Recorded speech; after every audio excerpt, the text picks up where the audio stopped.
Hello? It doesn't say you're. Hello? Oh, there you Oh, go. there. Yeah, you are. Yeah, I Oh am. my God, it's loading for me. I know, I'm waiting for it to T- see the image. Yeah, it's just a black screen. Oh my gosh. Wait, is this Boo! the stream? Hello? Hello? Hello? Boo. Oh my god, that scared me! Oh Hi, no! guys! I'm kind of lost No! here now. Tyrone forgot to pay the bills again, god damn it. But God we'll damn try to it. figure things out as we try to scoot along over here and see where we can go and figure things out. Hopefully things will be fine. In the meantime, though, we can try to see if everything will be good to go, though. Oh, man, I don't know. Maybe it'll be fine. Maybe it won't. Oh, Boo. God. One can only hope. I hope so, too. God, where the hell is this? I'm like trying to find the goddamn place. I swear to God, it's not easy. Did you find the lights? We No? need Tyrone to be here. He's the only one who can Hello? shine. Hello? I know. Why am I getting farther from the camera? Hold on. Oh no, we... Camera A! Where you at? Joker, where's the camera? Right there? Joker! Ah, shit. Okay, we gotta figure this out eventually. Good God. Tech support? Hello? Hello? Anyone? Hello? Did anyone... Hello? Oh, Oh, the alarm God, I'm went too off. close to the screen now. Jesus Christ, go back. Jesus. Oh no! Hold He's so on. close. The jump scare. People are listening to this like audio only. They're gonna be so confused. Yeah, exactly, right? Hello? The PokePod's supposed to start now. Emmy, what did you do now? Emmy's not here right now. She can't come to the phone right Oh now. God. Why? Because she's dead. Oh, that's great to know. Oh. God, it's creepy. Hello? Alright. Any day now, this would be great. To just, Oh. get something. Oh wait, this wasn't on purpose? Oh. Well, that's awkward. Oh Oh, Jesus. Oh, hello. Where the fuck am I? no! Oh, hello. Oh my God. Oh my god. Oh my god, the Zora one. Oh Oh, Lord. Hello, everybody. Yeah. Hi, everyone. Welcome, What? one and all, to another Hello. exciting edition of the PokePod World Podcast. It is I. Actually, hold on a second. I need to go and fix this real quick. Give me a second. Oh my God. Give me a sec. Oh no, he left us here. No, we're here. Ah, there we go. Now it's much more appropriate. Hello, god. everybody. Oh my god. So let's go and talk about this session tonight. Welcome, one and all, to the PokePod Woo podcast. It is going to be a wonderful time. Navy out here raiding with a party of one. Our buddy Navy. How you doing, Thank Navy? you. Welcome on in, Nate. Thank you. Thank you. I mean, no thank you. I mean, thank you. Yeah, you better say thank you, damn it. We thank our raiders. TSS Are we- can't turn lights on. Confirm. Oh, what the hell? He's a tech dude, no.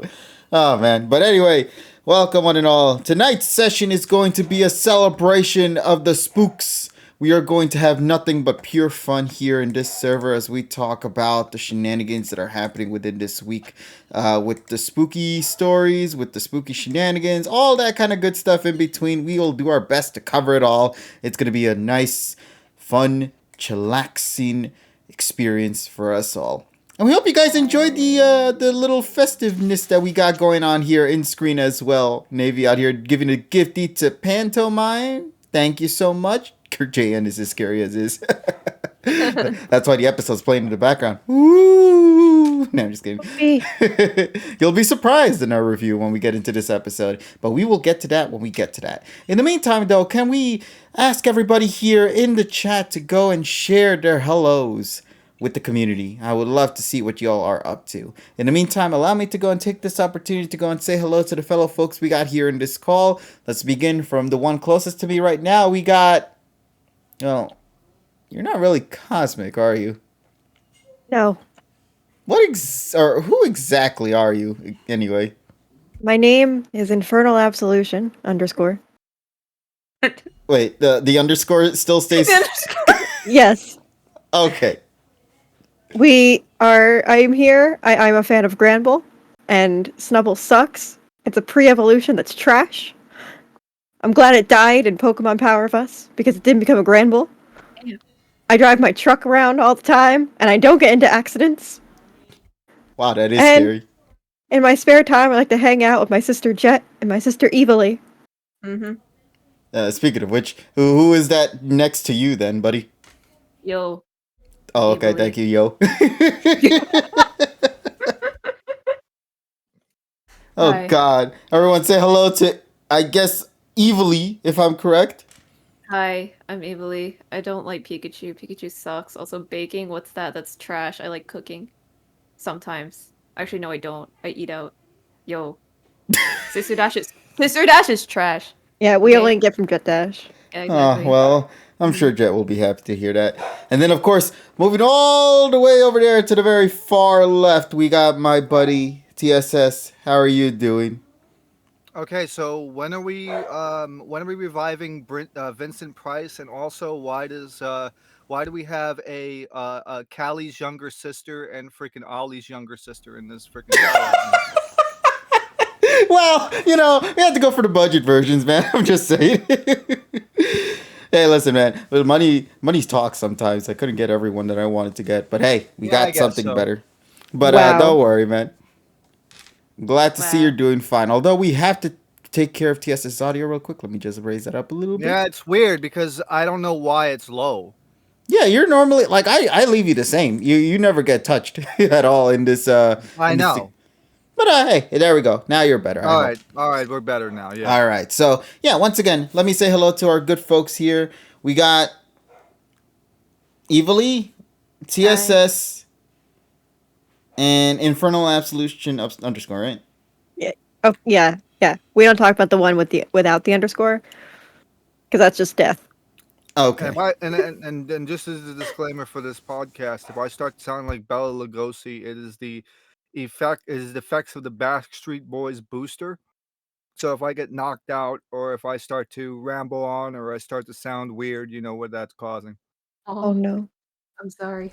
Yeah, so everyone Lightning- send your lightning- best lightning- regards to our lightning homie to the always- left there. Yeah, Lightning always can't hear me for some reason. TSS is audible breathe, though. All right, there you go. I'm an You're- NSYNC fan. Don't worry, buddy. Yeah. You're being heard in our voices, bro. We can hear you loud and clear. So we got a lot of things to get into tonight, folks. We got silly shenanigans, spooky shenanigans, and censorship as well to talk about tonight. And a In product fact- review. Yeah. Wait, what? A product review. Oh shit! You're actually gonna do that tonight. Yes. Oh, okay. We got that. Now, as I stated before with censorship, you could already tell by the fact that there is a very ominous looking Zorua plushie just standing over there at Evilly's hand. There's a very good explanation for that. Yeah. Yeah. But aside from that, though, at least to compensate, we got this adorable witch Pikachu plushie right here next to me. You got the Mimikyu plush above. We got the Gengar plushie. We got these like spoopy televisions going on, hanging on the shelves. I actually like the shelf designs. They actually look really nice. And then, of course, we got these nice aesthetics here with these tables and chairs right here. I hope they feel comfy as the other one. Comfy. Yeah. Yeah. Who's I like that? it. Oh, shit. It's a ghost. It's a ghost. It's a Tyrone ghost. the Ghost 3. Oh no. Oh, Where's the no, ghost? Tyrone. Why are you being hurt like that? Oh, no. I got ran over by a truck. Oh, okay, never mind. That's a lie. I didn't get run over by a truck. The fear of me about to get run over by a truck is what gave me a heart attack and killed me. Okay. Oh, you must have been in the same car as Joker when she flipped Yeah. over. Yeah, oh, well, Casey, by the way, who's the lesbian golf bitches? Oh my god. We're not lesbians. We're We're sisters. sisters. We don't talk about incest. Okay. Oh, we same look- thing. Same we look thing. the same. It's the same Same thing. thing, different page, different day. Shit. Look, I'm dead. So honestly, That's I'm kinda dead. So I mean, so hey, my- listen, my- it's showing, my bro. opinion. I Yeah. could see through you, Tyrone. It's so weird. He has become the Shimigami. Right? We're in the crowd. Oh man. But hey, Tyrone, how are you doing, buddy? I'm dead. You just yeah. but Well, I honestly- mean, He's dead. yeah, honestly, he's I extra think- dead, bro. yeah, he's I'm super dead. Honestly, I think that whenever anyone asks how you're doing after you died, I think that sort of ends the conversation. I'm dead. Okay. That was evilly. How are you doing today? Still as dead as I was last time. Anyway, that kind of that means the conversation. IRS can't come after you. So Yeah, right. Well, technically, Yeah, right. yeah, you would think that. Nah, they come up to my tombstone. Excuse me, Mr. Tyrone TG3, you still haven't made your payments and you will be foreclosed. Hey, Tyrone, open up. they're gonna dig your grave and raid your casket. What is that thing Joker did when he tried to evade taxes and they showed him his charges and he got so scared he disappeared out of his chair? He goes, ah! Oh God. Yeah. So let's see. I'm crazy enough to challenge Batman, but the IRS? No way. Here, take this. Take this. Nah, but I always appreciate that Joker episode in particular with the IRS. That is still one of the best comedy bits ever from Joker. Oh man, so first of all, can we take this opportunity to go and say Happy Halloween, Happy Spooks Day, Happy something? Well, I don't know. What other holidays on today? I know there was another particular national day today. Whatever it is, who cares? Yeah, whatever national day is. Let's take a look at the national day calendar. It's the day where people play the Halloween CD with the very bad covers of Halloween songs. Yeah. Oh, here we go. We got some National good Magic ones. You Day. guys ready? Today is National Girl Scout Founders Day. What? Oh, I love cookies. Yeah. I've already said my Give me piece on the some Girl Samoas. Scouts. I've already said my piece on the Girl Scouts, so Let's see. It's National Caramel Apple Day. Jesus. the Girl Scouts are the largest evil. The Girl Scouts are the largest criminal conglomerate on the face of the planet Earth. They've made 4 times the amount of money that drug cartels make. I'm sorry, but I think you are mistaking the Girl Scouts for Sister Dash. Yeah. That's their competition. It's okay. They're ours too. Yeah. Wow. Fuck them kids. Fuck them sisters, you mean? Fuck them kids. Oh, man. But let's see what else is. National Doorbell Day. What are these national days, bro? Ding dong. Tyrone, I think you might like this one. Bing bong, fuck your life. Yeah. Well, Here it's we not go. that day. That's tomorrow. But Here we the fuck go. here's National Knock Knock Joke Day. Oh boy. You got any of them knock knock jokes written down in your Yeah. book somewhere? Lay them down. Knock knock. Who's there? No one, get the fuck out. I keep my doormat on side for a reason. All right. And then we have National Magic Day. Knock knock. Who's there? Would you like to take a minute and talk about our Lord and Savior Jesus? Knock knock. Who's there? The IRS. Wait, what? But yeah, so that's some of the National Day. But Knock most knock. importantly, Who's there? Your Amazon package that you ordered a fucking month ago. Fucking UPS. Fucking up on your. I think he was They the just same take truck it- driver that flipped They just over. take it to a personal fucking level. Oh man, but yeah, happy Halloween, everyone! Happy Spooks Days, one and all. We hope you guys enjoyed the day thus far. I know a lot of the people I've been around here in this city have been going out for trick or treating. It looked like that everyone's been having a good time with that. I hope I everyone's. think they're going trunk or treating more now because of like safety reasons. Yeah, although I will say it's finally gotten a lot more lenient this time around. Now that the thing has slowly disappeared bit by bit, it hasn't gone yet, but how it was compared to last year, it feels a lot more active per se. So it makes me happy to see that. Kids definitely deserve that, So. But let's see. What else do we got to say? First of all, let me also take this opportunity to shout out to our good buddy Joker, aka Joker is okay, who was very much responsible for the 2 goth girls that we got here in the middle of our couch today. I figured Joker did this. It's her art style. Yeah, you always see like that art piece and you're like, I swear I've seen that somewhere. Here is just so noticeable. You could tell, oh yeah, that's definitely like Joker. Callie is the best thing of the year so far. See that? Look at that, Joker. You got a compliment there from TSS. Enjoy that. But yeah, so Joker's a goth artist. My God. Wow. Oh man, now we just need is the traditional thing that every male asks for from a goth girl. that shall not be said, at least from me anyway, here on Twitch. what? Damn it! Never mind. I was gonna say it. No, I can't say it, but you probably could. What is it again? That would require me saying it, and I can't say it. You can don't type make me think I'm gonna fall into that trap. You can fucking type it. Why are you lying to me? I mean, but if I type it, then everyone You- will know. You non-verbally said it. I gave you a hint. Take the goddamn hint and figure it out yourself, buddy. Don't worry, you got enough time. Does that mean Cosmic's coming out with a rap album in like 2 weeks? Yeah. Damn, already dropping an album before Hullabaloo. Tyrone. Tyrone's dead and he still hasn't dropped an album. I'm like Hullabaloo. Ivysaur, draining all your health with leech seed. Hullabaloo and howdy do. Going on with the Tell tree them seed. lesbians what it do. What it do. What it do? What it do? Dog doing? What the dog doing? Oh, what's up, Nessa? Oh my god, it's Nessa. We stand Nessa. Where is she? Nessa. Oh, there Right, she is. you. I'm shocked. I'm shocked that you guys knew. Puns. We love puns. Yeah, we need to figure out something for Nessa. Hold up a second. Where is Wait, your, what now? put cat ears on her. Put cat ears on her. Hold on, I got an idea. Cat ears. Not here. Oh, God. But how you doing there, buddy? It would be Not rude. Nessa. What?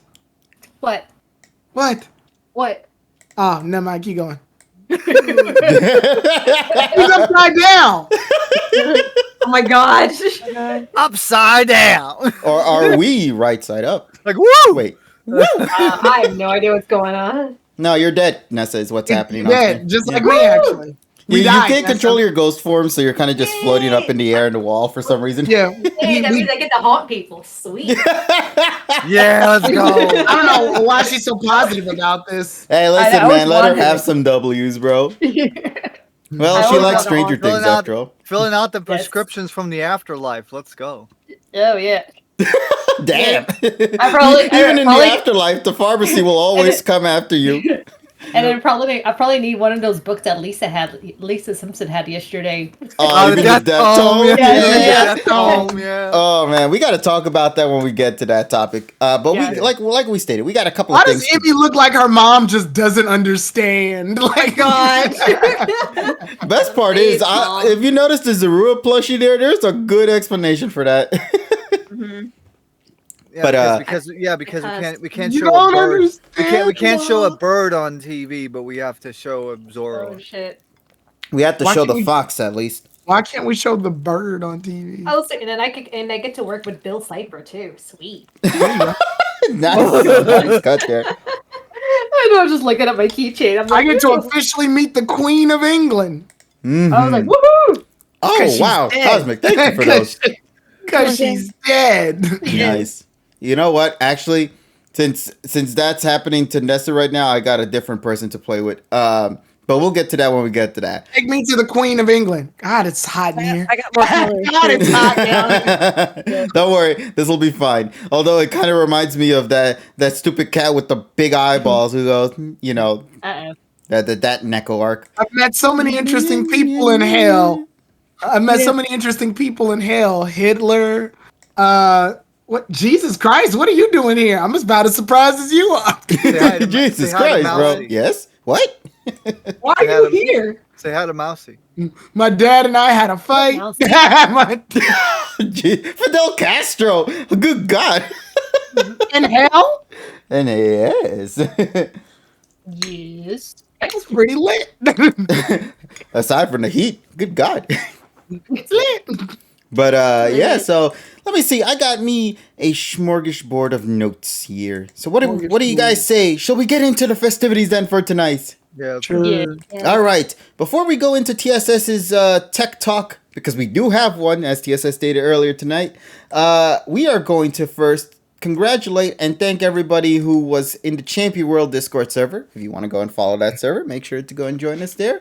We have a lovely group of community members there, chilling, and are wonderful people who do many things from drawing, creating content, resources, all that good stuff. If you want to just interact with the community, whether it be about the Pokemon anime, Pokemon games, or just anything else in between, like the recently released Persona 5. Yeah, it never released any other time aside from like last week. So if you guys want if you want to play the Persona 5 and want to talk about Persona 5 and specifically Morgana the cat, you are more than welcome to join us in that Discord Persona server. 5 Royale with cheese. Persona 5. Persona 5. Survive. Persona 5. Persona 5. Persona 5. Persona 5. Persona 5. Oh, Yes. But yeah, so the reason why I gave a shout out to the folks over there at the Champion World Discord server is as to also why Cosmic is here with us tonight. Aside from the Halloween festivities, Cosmic once again hosted another art contest this time around in celebration of the Halloween spirits. So with that being said, I will take this opportunity to go and pass this on to our buddy Cosmic, who will then proceed to go and talk about the various things that went down within that Discord server and congratulate the various winners who came out on top with this contest for the year. So, what do you guys say we jump into that first? So, Cosmic, I can only say is take it away, buddy. You all lose. I'm just kidding. I'm kidding. Well, we had some losers, but it's okay. No, everyone's a winner, Cosmic. You are WinRAR. No, Hey, we only had 3 winners. No, that means you have to get the trial. It's the 40 You gotta embrace this new fucking stupid ass world of participation we all live in. Oh, I don't live in that world. I live Thank in you, the world of Cosmic. Mr. Dash. Thank you, Start their Cosmic. training arc. All right, tell us who the actual winners are then. All right, so we'll start in the bottom and we'll work our way up. So in 3rd place, as a tribute, hopefully it's a tribute to me, which I would really appreciate if it was Squeed. Squeed? And Squeed The was the winner. Yes. Squeed was the winner of the last competition. And she came back again with the cutest Snubble I have ever seen. It is a trick-or-treat Snubble. And Hold on, I'll put it on screen right now. Every time I say Squeed's name as long as possible, I always imagine Muppets. I always imagine Muppets running around with their arms flailing. Squeed! We stand Squeed. It is an adorable little drawing. She received 17 votes. And I'm obsessed with it. So thank you so much, Squeed. We appreciate you. You did a great job. And the person who was in 2nd place, I'm going to mispronounce it. And I'm sorry. I know it's not septic like septic tank, but I'm going to say septic because I don't know how to pronounce it. So I'm sorry. But in 2nd place, we got septic with 18 votes. So they won by 1 extra vote. They created an adorable piece where it is a Gengar scaring a Caterpie. I don't really understand it, but it's cute. It's abstract. Yeah, it's very cute. It's art, and we appreciate the art. I'm art. Yes, you got the lattice work kind of thing. We all love it. It's very adorable. When I gave them their 2nd place prize for Nitro, the person was like incredibly kind and thankful, and it was like the sweetest thank you I've gotten. So it was a well-deserved 2nd place. So in October, Gengar is like the Pikachu of this month. Oh yeah, we got Gengar here in the room right now. Look at that, right? Yeah, he's right there by the TV. He's all chilling. With the other Pikachu. I'm gonna comment. Fucking sewed on buttonized Gengar is way more terrifying than regular Gengar. By the way. Oh, 100%. Oh yeah. But then in 1st place, we have from the leader, the sister of Sister Dash, the enemy of Jet Dash, the creme de la creme of the art. We have Joker is okay's piece, which received again. I'm just kidding. a overwhelming amount of votes. Oh wow, yo! Yeah, let's go, Joker! Yeah, is that the Pillsbury Doughboy? It is. I love it. Doughboy. She received 29 votes. So she won by a landslide. And it was well deserved. She could tell she put a lot of like time and effort into this one, and most really importantly, she released it on time too. Yeah, let's not ignore that part. Yep, she had enough time. So on Burrito the left, on a pumpkin. yes, that is burrito on a pumpkin. But on the left, we got Emmy as a Pillsbury Doughboy with a Pikachu sash, and it's got a bow on it. I'm gonna be real. I know she's wearing the pumpkin suit. but in a much more terrifying light. It looks Five like Nights at Doughboy, bro. yeah, it looks like Doughboy Vor. Like he's just eating Emmy. Oh yeah, the teeth. Doughboy, looks more like teeth, Vor yeah. Boy, bro. No, it's like a demorphed into the Mad TV skit Clops, right? It just looks like the Doughboy ate Emmy, and Emmy is very annoyed by it. She's like, no, I'm getting eaten. Her inner evilly is showing, and we appreciate it. It looks great. We love it. In the middle, though, we have our wonderful friend. We got Groot as a tree, holding a Groot pail. Aw, The prophecy is Groot. Yes, we stand Groot. The prophecy is Team Groot. trees. Also, his favorite Pokemon is a Gallade, in case anybody wanted to know that. So that's why he's got little. I Gallade thought it stickers. would be fucking. I thought it would be not Phantom. What's the evolved form of Phantom? Trevor? Trevenant. Trevenant. I thought it'd be fucking Trevenant. No, No? it's a Gallade. You would think it'd be Trevenant because of the Groot thing. Whatever. Go ahead. No. See, but the Gallade are the ones that cut trees. So Exactly. All right. it's Oh, spooky. This is true. This is true. Sure. It does. But yeah, and then finally on the right, we got me holding a pumpkin with burrito on it in a Snubble onesie, and I have Leonardo from Teenage Mutant Ninja Turtles sword. Oh yeah, you're right. Oh. What a weird combination of shit. Actually, I mean- Joker brought up a funny thing about just going around the art piece real quick. Joker says here her bangs make it look like the Doughboy has teeth. It does. Yeah. Oh my god! It Yeah. Doughboy's like, yum. Yo, children. I think it's funny that she with Leonardo's sword. Leonardo is not my favorite turtle. I'm sorry to tell you, all the Leonardo stands. It's not my favorite turtle. My favorite Seem like more Raphael. like I was gonna say you seem more like a rap person. I love Raphael. He's the best turtle.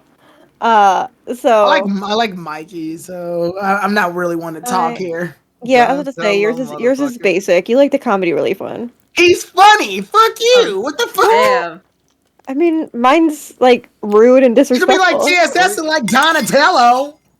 Yeah, Sorry, no. Jay. But I have my reasons because of the freaking the Shangri-La 2-part special back in 1992. Fair He's enough. got you there, buddy. Fair enough. I'm not gonna do That enough was a research to CBS, prove that was I'm a wrong. CBS Saturday morning exclusive.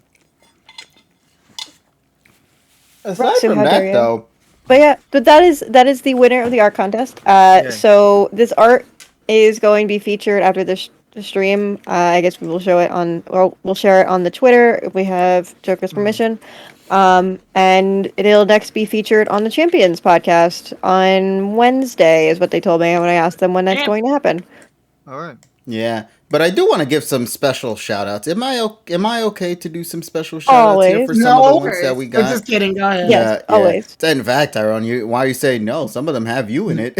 Oh shit! Come on, lay them bitches out. All right, so allow me to show this first one off. This is an image called Halloween Party. It is done by none other than Rexu, who we know. And Rexu made this amazing art piece right here of everybody in their onesies just having a good old monster mash right there. We got our buddy, I think that's Jet, Cosmic, and our buddy Drift is all the way in the background over there with Wiglet in the wow. middle right there. Tyrone in his the Dene onesies out there vibing great. with the guitar and shit. Hey, yo, why did this win? It's dope. Yeah, so Hey, give me that picture of me. Why I look hotter than I actually do in real life? Why? I honestly He's love hot. no, I'm on. See, I knew Tyrone was a Stratocaster, man. Why the fuck? Why I look like this? Remember when Squidward landed on his face and became handsome? Yeah. Yes, why I look like that? No, he's hot. Oh god. Tyrone, you gotta get one of those onesies. Yeah, come on, Yeah. Yeah, definitely. I like how the top of Drifloom looks like a freaking sheep. It Oh does. my right? god, dude. It's so Sheep, I'm a sheep. Sean the sheep. Sean the sheep. Sean the sheep. Sean the sheep. But aside from that one there, I also want to go and show off another image as well. This one, if I can read the name of it, is called IMG277. Oh wait, that's just a file of the image. Oh my gosh. Wait a minute. So this one is comes just from a digital image, and this is done by our good buddy Gold Miner, who you guys might know, aka JPR's Oh, I video love editor, this one. Oh, who this one's calls great. it the Spooker Pod and Bossman, which is this amazing art piece here of Emmy Ruby in this like Frankenstein design. I think that's supposed to be a Yeah. bolt in his head right there, Franken KG, and then of course JPR over there is a mummy in the very left. With this amazing background, I have to say, I love the background visuals with the booze. and Sergi, the- why you look like a mascot for a cereal that doesn't continue anymore? No, he turned himself into fucking Frankenberry, man. I can't wait to get my spooky hands on them Frankenberry buddies. Frankenberry buddies. Yes. Part of a complete balanced breakfast. I like the JPR mummy. Yeah, he wanted to pay tribute to the Yeti. Oh, the Yeti. Yeah, Or WCW or whatever the fuck. No, but Somebody there's took so the many last good ones, picture. man. Somebody took the last picture I was in with the guitar, and they said Tyrone looks like a Gen 9 professor. Oh my gosh. Oh my god! I'm not gonna Oh, the disagree with comments that. are great. Yeah, not gonna Ruby's disagree with counterpart, Emerald. Yo, we the already got comments be killing Sapphire me, though. bro. We get wow. Ruby's like that one guy from Split who has like all those various personalities, and it's just different gems. We literally have Sapphire. Now we have Emerald. that. Yeah. Let's go. But the last art piece I also want to share off, if you guys don't mind, is going to be this art piece right here, done by our very good friend over here. Her name is Cosmic Vengeance _. And even though it's Hi, not an Donnie. official contest piece, it's still something to celebrate regardless, as it is a happy Halloween piece of JPR and Ruby right there, having the good old So That didn't trick or spray treat. repel on. Look at all these Zubat. Oh. Yeah, that was the hype poster for it. KJ, you should show the banner that Oh Also- yeah, absolutely. Let me go grab it. Where is it again? it's in the announcements. Oh, it's in the announcements? Okay, I'll go grab it right now in the announcements. Yeah. But yeah, so this is an art piece that that Cosmic made, and it looks incredible. Once again, it was the art piece that was used throughout the month of October. So if you guys enjoyed that, I can only simply ask that you guys have a wonderful time with that set piece, man. And thank you, Cosmic, and thank you to all the participants for coming on through and sharing all your lovely art pieces. You guys really made it shine through from beginning to end with just these wonderful, wonderful times throughout. Here's the look, by the way, at the official banner that we have for the Champion World Yay. Discord server. Cosmic, I believe you did your best to show everyone's off right there in the background. I gotta say though, I didn't get to show it off, but I really love who was the one that made that bird. Let me go check real quick. I wanna give a shout out to that bird real quick. That was Ninja Cat 25. Yeah, that bird was actually pretty dope. I'll give it What the bird creativity points. doing? Yeah, so just to explain, Ninja Cat was the one to say, so I decided to make my own interpretation of what an actual readable Mistino sprite could be like. I had sampled a few sections of pixels and used them to inspire my design, and I had designed a Pokemon as a bird. So it's a bird singo, or whatever you want to call it. So it's actually really nice. I do appreciate that art piece. It's creativity right there. So Misty No is part bird, ladies and gentlemen. There's a bunch of drifts you see there. There's a bunch of other characters in the background as well. Yeah. A lot of drifts actually. Jesus Christ, everyone loves the drifts. Pikachu's, Mimikyu's, Gengars, all the Spookymons spread throughout.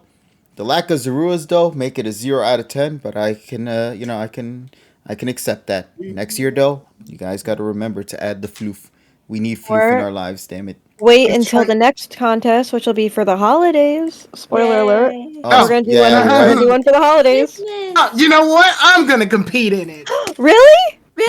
Nah, Damn, bro. Why you I gotta do that can't to draw. them, bro? Such down. I can't draw for shit. I can't draw for shit either, but I joined somewhat. Oh, you did? Where your artwork at, boy? Oh, okay. Here, I'll show you my art, bro. It's called a masterpiece. Oh wait, I deleted it off my lay them computer. stick figures out, boy. Hey, listen, man. These stick figures. We're gonna revive. We're gonna officially revive StickDeath.com. Yeah. I mean, I'll do it. I'll do it. I No. guess I just have to like draw it and then scan that bitch and then put it on the computer, then fill it out with fucking Photoshop. There we go, Tyrone. Right, Here, and then here he is. trace- His name is Rubes. We'll put him right here in the middle. Oh, it's so Rubes. cute. Rubes. I love him. Rubes. Yeah, Rubes. I thought you meant like a review like this too. Oh, that's cute. So to explain, Snaps. Rubes has been a character I've drawn many times in just like pencil whenever I'm at work, just Rubes. bored. So so Rubes is just that. Rubes is just the two dots there with the little thing. So I was like, let me go try to do something just randomly in the middle of Halloween because everyone was with the celebration of festivities and whatnot. So I just drew Rubes in a pumpkin. Rubes. Rubes. you love that now, don't Oh, you? it's so cute. So yeah. But yeah, so once again, everybody, thank you all so much for participating in the contest. We really enjoy all the art pieces you all have made, and I hope everyone came out smiling through it all. That's all I can ask for. As long as you guys have fun with it, win or lose, that don't matter. We just care that you guys participated and had a good time. And Yeah, we but for love it. clarity, what did the winner get? The winner, Cosmic, would you like to share? Sure. So the winner, Joker, she has All the. expense paid for trip to Florida. Let's go. Oh my God! Please. I wish. So okay, we couldn't go that extravagant, but she had her art prominently featured on the server banner for Halloween, which was currently what's there. So keep an eye out, guys. Go ahead and look. Now she got a month of Discord Nitro. She already had it, so she elected for another mod in the server to have 1 month of Discord Nitro. So Dan Thank you the so man, much, Joke. Ah. maybe next time, Tyrone. Yeah. You gotta learn how to draw. Yeah.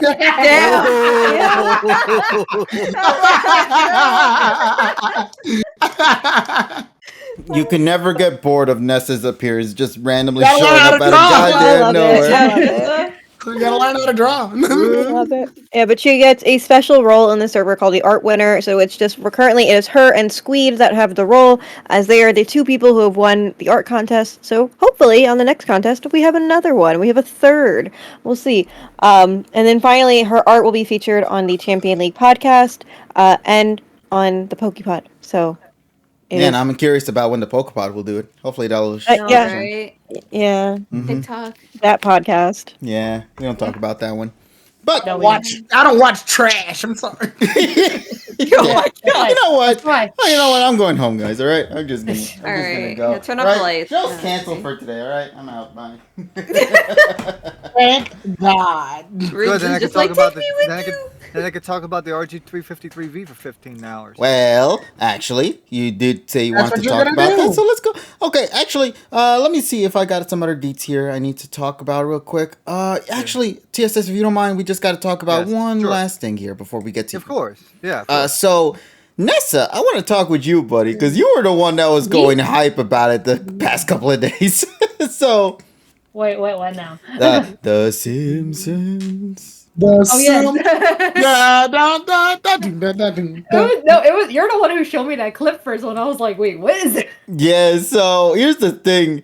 And my favorite thing about it all is just I don't even know the anime or ever watch the anime, but I could see the parodies that they were going for with it. You Let me- son of a bitch! I love Death Note. Good for you. Guess what? I love Death Tome. I wish that Fuck was an you. anime. You so disrespectful. Man, go ahead, Nessa, because I saw some of it too. I saw the Death Note half at least. Yeah, so Nessa, I think you were more into it than Yeah, go anyone. Would ahead. you like to share your review on the Simpsons House of Horror, okay. whatever it's called? Okay, though. So a fun Treehouse fact. So of this was Horror actually parody. the first time I watched a Simpsons the Halloween specials. Not since like 2003, because I kind of it. So if my little background of the Simpsons, so I grew up watching them. So that was basically my childhood there, for especially in the 90s. So I definitely Aw. grew up them, and then I religiously used to watch it every day, every new episode up to like until like 2002 2003, and then for some reason though the episodes like around that time I was starting getting bored of them, or it just didn't have that same charm, so then I kind of like got turned off and just didn't watch it. So So I always so for the longest time though, I kind of like I like super aware they're still around. I actually thought they'll be gone ages ago, but 30 years later they're still here. So yeah. So then actually KG's the one who brought it to my attention when they were showing me like, oh wait, this is the preview to the Death Tome. I'm like, wait, what? So I watched the preview and then just watching the I guess the animation itself, I was like, oh my god, like this is really interesting. I was like, I want to watch it. I want to watch it. So come Sunday, I was like, okay, like what time is on TV? Because that's how much I have not seen them in a while. So it was like 7 o'clock my time. So I watched it, and my god, this one was a really freaking awesome Halloween special. I was impressed. This was like I can't. This is probably like one of my top favorite ones because I didn't think I would like it so much. Like the first one, there's like 3 shorts. So the first one was with Marge and Maggie. So I guess like Marge got possessed by some spirit or something, and so then Maggie had to try to break out of Marge's trance because otherwise, if she did it, she probably would have killed everyone. And my God, I guess I don't. I guess I'm gonna. I kind of had a little critique to Marge's voice, but I don't think this is the voice actress fault. But she sounds so off to me. But I want to say because the voice actress is like now older, and then you could really tell from the voice is like, I guess this is like probably strains her voice quite often, so she sounded so off to me. But thank goodness she was only on for that special. But other than that, though, that was probably my the least favorite one, but I still liked it anyway. So the second one, the Death Tome, ended up being my favorite.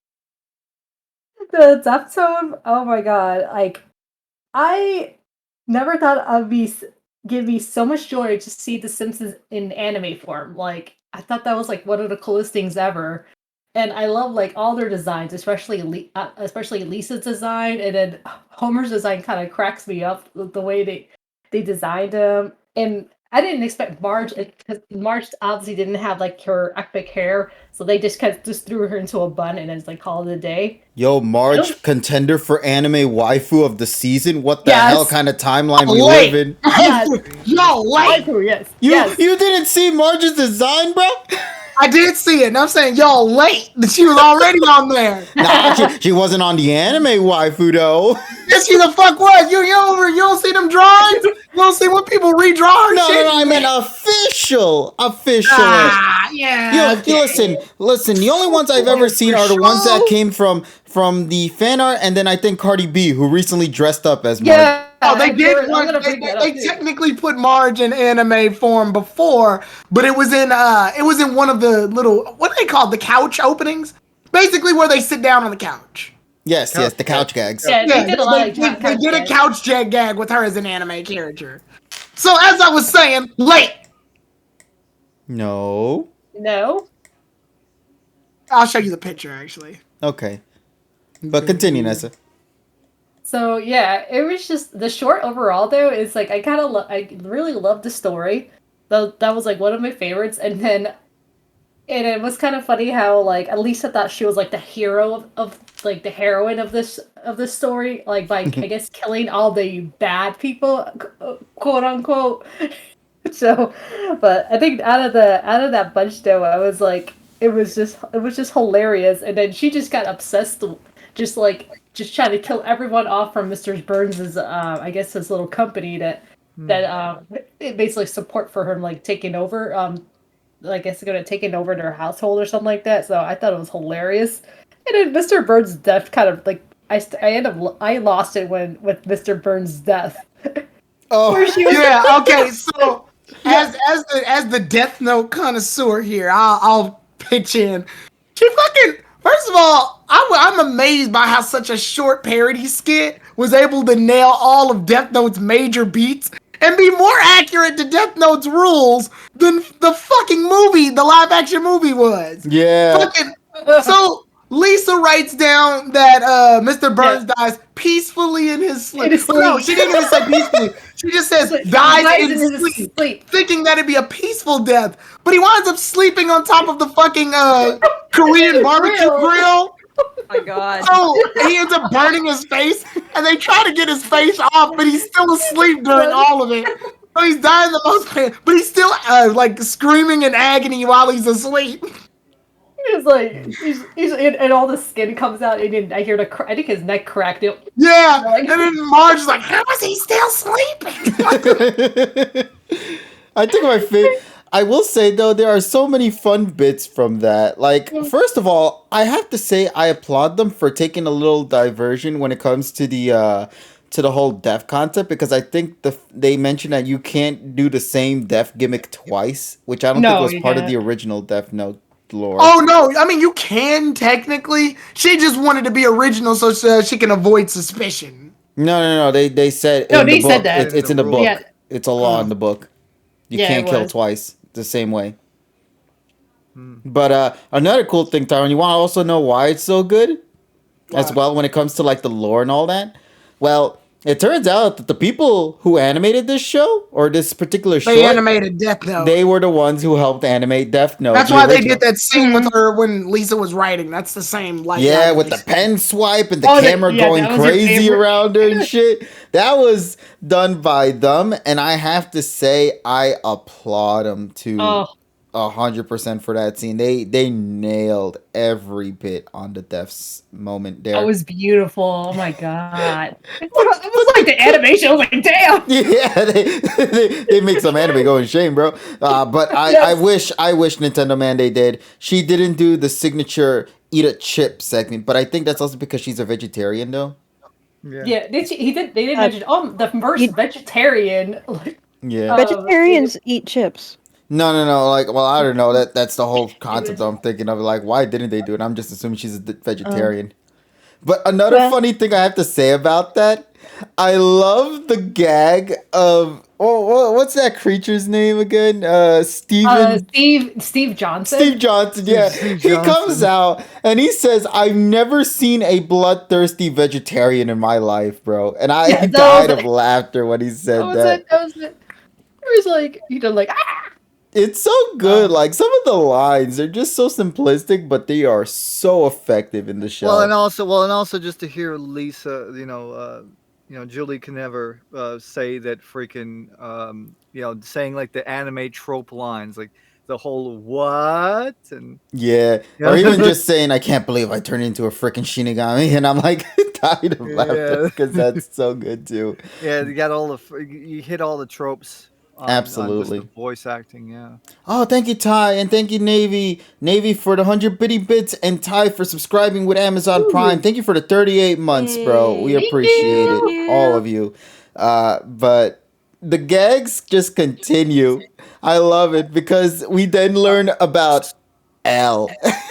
Yeah. L, No, yes. before that, somebody made this point on Twitter. So everybody that Lisa killed was part of like baseball. I think it was fighting baseball from the fucking 1990s. They were randomly generated, or they were randomly curated like American names from a fucking baseball game. Yes. There's so many references to And we have SS a in this hype one train, by the episode. way. It's so good. Yeah, the hype train. Thank you all so much for the hype train, ladies and gentlemen, on the pod. We appreciate it. We hope you guys enjoy the festivities with the hype train. So make sure to continue to smash them subs and gifts and bits as we try our best to get to the very top with the hype. But let's see what else we got going on. Oh yeah, the episode still continues. Let me just talk about L real quick because I fucking love that. So they reveal, or at least some like newscaster comes out and starts talking about like discussing who was the one responsible for killing all these people, and then they say they go under the name of L. And so Lisa just tries to write down L on the death tome to try to kill him, but obviously Steve says, "Yo, you can't really do that. You know, you have to know the full name, right?" And she's like, "Wait a minute, I know that L from me. Like I know where that L comes from." And then she goes to the alleyway and she sees there's that L, and it's not simply L, it's L. As in El Barto. I lost my shit because that's actually a reference to something else. And L Bart, and then when you see Bart, he's doing the pose. He's sitting, he's like crouching down, doing that particular pose that L does in that scene in the original Death Note anime, from beat to beat, and it is so good, bro. Just all of that, just play of effects is just beautiful with this short. It's incredible. I kind of look how Bart looks so creepy though too. And can I just It say, I was love the Simpsons voice actors. Like, they yes, nail that they anime did. feel with their voices Hmm. somehow. I know it's Yeah, they because obviously did. they're voice actors and all, but like, Yeah. it's just really great. Like, I just love how visually and sound wise they just sound in the show. Hmm. Oh my god. I was Mm. just like I was just like wow. I didn't think I was gonna like it that much. I was just blown away just to that short at all. And I then the last oh go ahead. no, I was just gonna say, I think my biggest criticism is just I hate that it was a short. Yeah, it's like only like 7, 8 Like I minutes. said, as short as it was, they still somehow accurately measured Death Note way better than the live action did. Yeah, it's incredible. Like, once again, one of my favorite Simpsons shorts, and I hope that they continue to do more. This was probably on that segment was probably on par from something from maybe Treehouse 5 through 8. In terms of quality, good. Yes. Nice. I gotta watch those other ones then. Yeah, yeah. If you want to watch Treehouse of Horrors, the best one is 1 through 8. We'll keep note on that then, buddy. But as Nessa was gonna get into, it still isn't over just yet. We still have one more short to talk about, and this one, I'm gonna be honest with you, was a very interesting decision that they took with it. I'll let Nessa describe it. Yeah. I think at the beginning of this short, I was thinking like, were they parodying the game? Because there used to be like a Simpsons app game. I think it's still around. And then after more and more and more into it, I was like, no, they're not parodying the game. They're parodying their own freaking show. Like it was just so funny though. It was where like I guess they became like self-aware. Yeah, didn't they make fun of the meme? Yeah, basically. They made Yeah, fun they were. of Yeah, all they memes. everything. Almost if I think you in this with this little short, Oh, you probably wait. have to if you pause like every little thing, you see like so many references from from over the years of The Simpsons. Like I kind of recognize a lot of them from the '90s just alone. Like when they got to like Homer's part, they were showing them like the B sharp. They were showing him was like also with the astronaut. Then of course then Tyrone mentioned him going back in the grass like and then they're like I think these English people are like meme or something. And then he Forrest, just kind of yeah. yeah, the horrors. Like they were, and then Lisa too. And like I saw her like the Lisa wedding, and there was just like everything you can think of. Like it was just like it was a reference to reference to reference. It was just crazy. Yeah. So Oh, thank you, I Crispy, for was the 100 nuts. bitty bits. Just not exactly. I was not expecting, but I kind of found it funny where they just it was kind of like with the. I think it reminded me of the Matrix too a little bit. Once it became like a fully aware, they're like, wait a minute, we're not supposed to be in this world. Mm. So, but yeah, it was. I thought it was an interesting concept what they did with it, and it had a spin to it, and then just a way for them escaping from that world, which it was kind of I was just not expecting the ending, so it was a lot of fun. So it was like really for me, it was like especially I have to rewatch it that short again to be honest, because I know there were so many I couldn't catch. But I know towards like the very end when they finally got out of Simpsonsville, they ended up going to Bob's Burgers and Bob's restaurant. So I was like, oh, I recognized it immediately. I was like, oh my god, are they in Bob's restaurant when I saw the ending? Like and then Linda Belcher came out to greet them. So I thought that was freaking awesome. Hey, And then Bobby. But it was like, and then and then the very end, then you'll see all the other metaverses that out there. Like saw like South Park was there, SpongeBob was yeah, the there, SpongeBob was there. Mick and Morty, I think it was Futurama. I think and I want. Futurama there too. Yeah, Dude, it there were was just absolutely. I didn't expect the SpongeBob one though. That caught me off guard with the pineapple at the very butt end there. mm-hmm.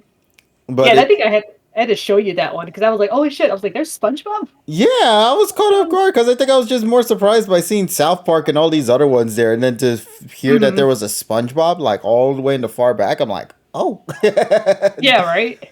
nice. So yeah, No, what would you but give it yeah, as that a was like rating though? If I had to ask Nessa, for like this Halloween special? This one is an easy 9 out of 10. Yeah, I agree with that score. Genuinely a fun experience throughout. Mm-hmm. And I hope everyone who had the opportunity to watch it here in the chat would like to give their scores on what they thought of the episode. If you guys would love to, please, by all means. And if you haven't seen it, though, they're saying it's on Hulu. Oh, really? Yeah, that's what they said. I was like, they played, I think, all the new episodes the next day on Hulu. So I was like, oh, okay. So in case I'll give it a decent 9. Nice. Yeah, Also, mostly because of Tyrone, the you depth. and Nessa's conversation in the Discord chat. I only watched. She's a fucking problem. No, I told Yeah, you you that guys too. believe- Like yeah, I I think only Nessa watched- got I it only because she watched- knew what I was talking about. I only watched. Yeah. I only watched the Death Tome segment, so I'm not gonna rate the whole thing. What would you give the short though? Then 9.5. nice. There you go. Then like yeah. literally, the Death Tome one especially is this first image, Nessa. You are a fucking problem. that was Photoshop. I by told the you way. it was. Yeah, I was like, I was not lying. I was like, I saw it though. So whoever was saying it was Lizzo. No, As I mentioned, this that one short is deserves to be in the ranks of like Treehouse of Horrors 5 through 8. So Yeah, it was a good parody.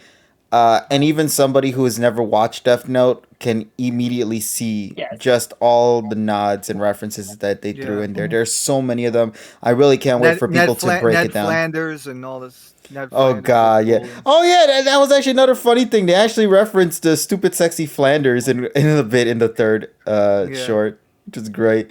They reference a lot of shit. I am so smart. Oh, and oh my god, they referenced the bush. And that shit had me in tears because logically that shouldn't make any sense, right? So it works for Homer, but what happens if you put actual human beings to get sucked into the bush? They actually give you the answer for that, and it is gruesome, bro. Well, no, I think Bart pressed a button and made it so it was lethal instead of non-lethal. So then they ended up dying. No, he didn't. I think the lethal was for the character, not the bush. The machine is in reference to the individual characters themselves, not the props and stuff.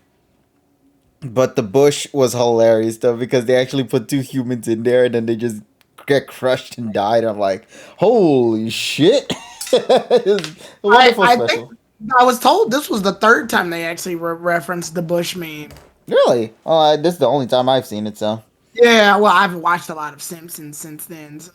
Yeah, so just thought we'd share that then. But other than that, though, wonderful special. Highly recommend people checking it out.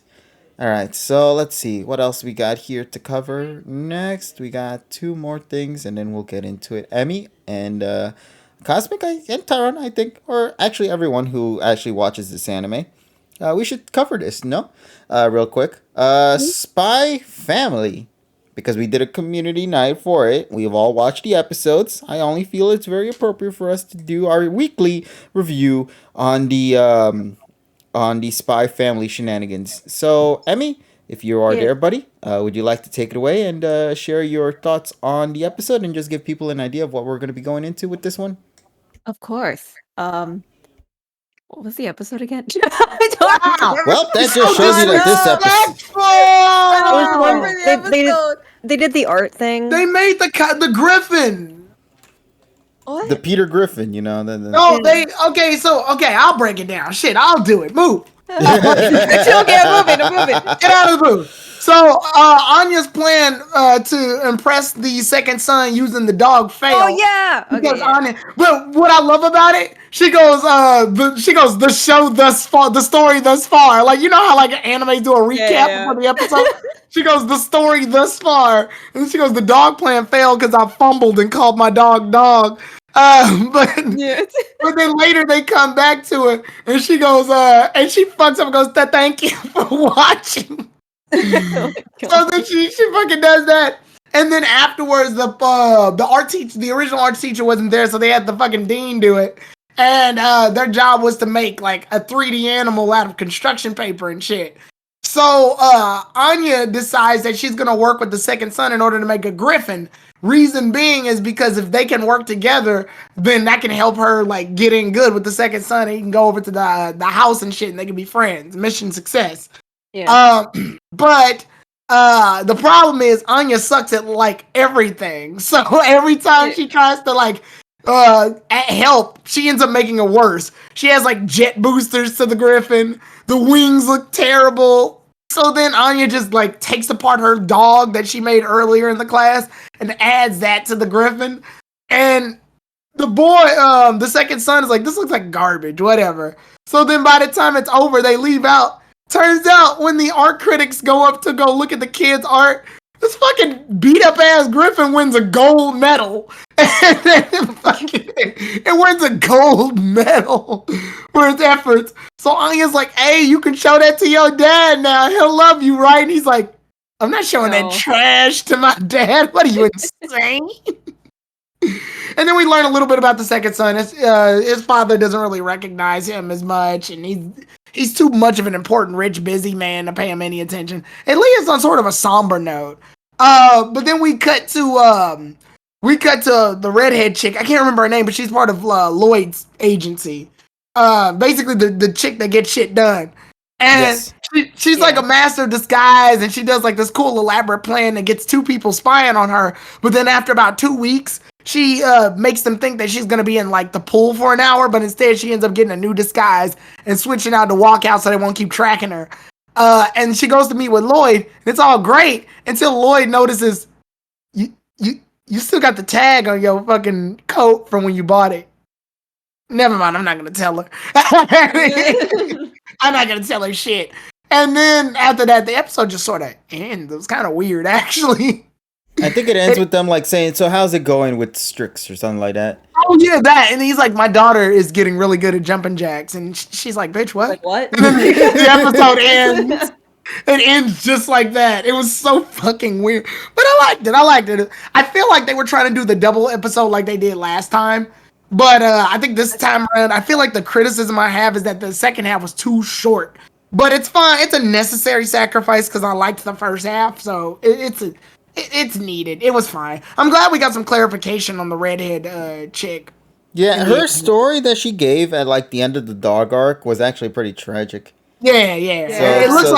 It seems like she's seems to be a victim of I have a family and I had a family and emotional attachments, but I'm an agent, so I can't afford that shit anymore. Yeah. Yeah. But Emmy, what about you then, buddy? What do you guys say about it? Okay, thank you. That helped a lot. I couldn't remember it. Because I think that's the problem with the 2-part episodes is that, like, I think I'm like, do I remember it? And then I remember that there's 2 parts, and I'm like, wait, no, I don't. Because everything gets jumbled together. So especially with this episode, I kind of felt like that. I'm going to say, like, I did enjoy the episode, but I think out of all the episodes that have aired so far, I think it might be my least favorite. I like the beginning. I like the first half. I still think we're in breather territory. That's probably why. Oh, 100%. Yeah, I did like the Anya part though, like with the with the dog, because I just want her to be good at something, like something other than using her power. But no, it's okay, it's fine. But it's really entertaining, and I agree. Like I like how she does like the recaps and like just. Like, I don't know how anime tropes. I don't know how I feel about Anya's friend yet. The girl that hangs out with her. Yeah, she creeped me out this episode. With the Lloyd thing? I know.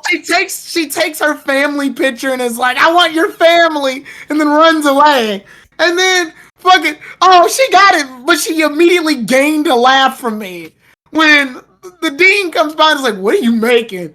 It's like, I made Anya's father. Yeah. And I'm like, creepy. And then he's like, I said make animals. And she's like, he is an animal. And he's like, she's right. She's right. I stand corrected. This shit was so funny. He goes, look, I told you to make an animal. Redo it. And she goes, no, Lloyd is an animal. All right, you're right. Then she goes, you're right. I'm going to redo it. I'm like, this what? Shit was weird. They never elaborate either. They never go back and elaborate on that. That's just a project she made. Yeah. No, you're right. So if you look at this row of animals, you just see Lloyd as a paper fucking 3D model. Oh my god, so stupid. There's so Oh, many good stupid. moments, bro. And I'm gonna tell you right now, if you're a big fan of the double parters, you're gonna get more. According to the preview, it shows that they're gonna be Yes. doing 2 more mission episodes in one. That's good. We need to break up we need to break it up for the next arc. Intensity. That's I fine. do appreciate this because if they're speeding things up, then I think they might end in the arc that I was talking with you about, Turon, a while ago. Yeah, the one that I fucking predicted. Yeah. Well, I mean, it existed, but you predicted it despite not knowing of it. So good job on that one, buddy. Let me see. Hold on a second. What else here? Oh yeah, I did want to mention real quick about last week's episode that I enjoyed a lot. I didn't get a chance to talk about it. The food portion of the episode, I loved that episode. 10 out of 10. 10 out of 10 episode. Also, I love that They- chick. They put Anya in the Yamcha pose. No, they also put her and they put the friend of yours in the Yamcha pose too. Yeah. I love it because it's like they just take a bite and then they just pause for a second. Boom! then they die. They're just on the fucking floor, bro.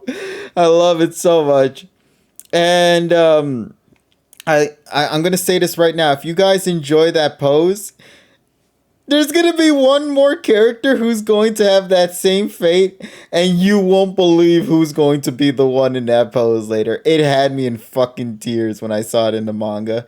I think it might show up sooner than you think with this one. I won't spoil where, but it had me in tears. You'll love it when you get to it.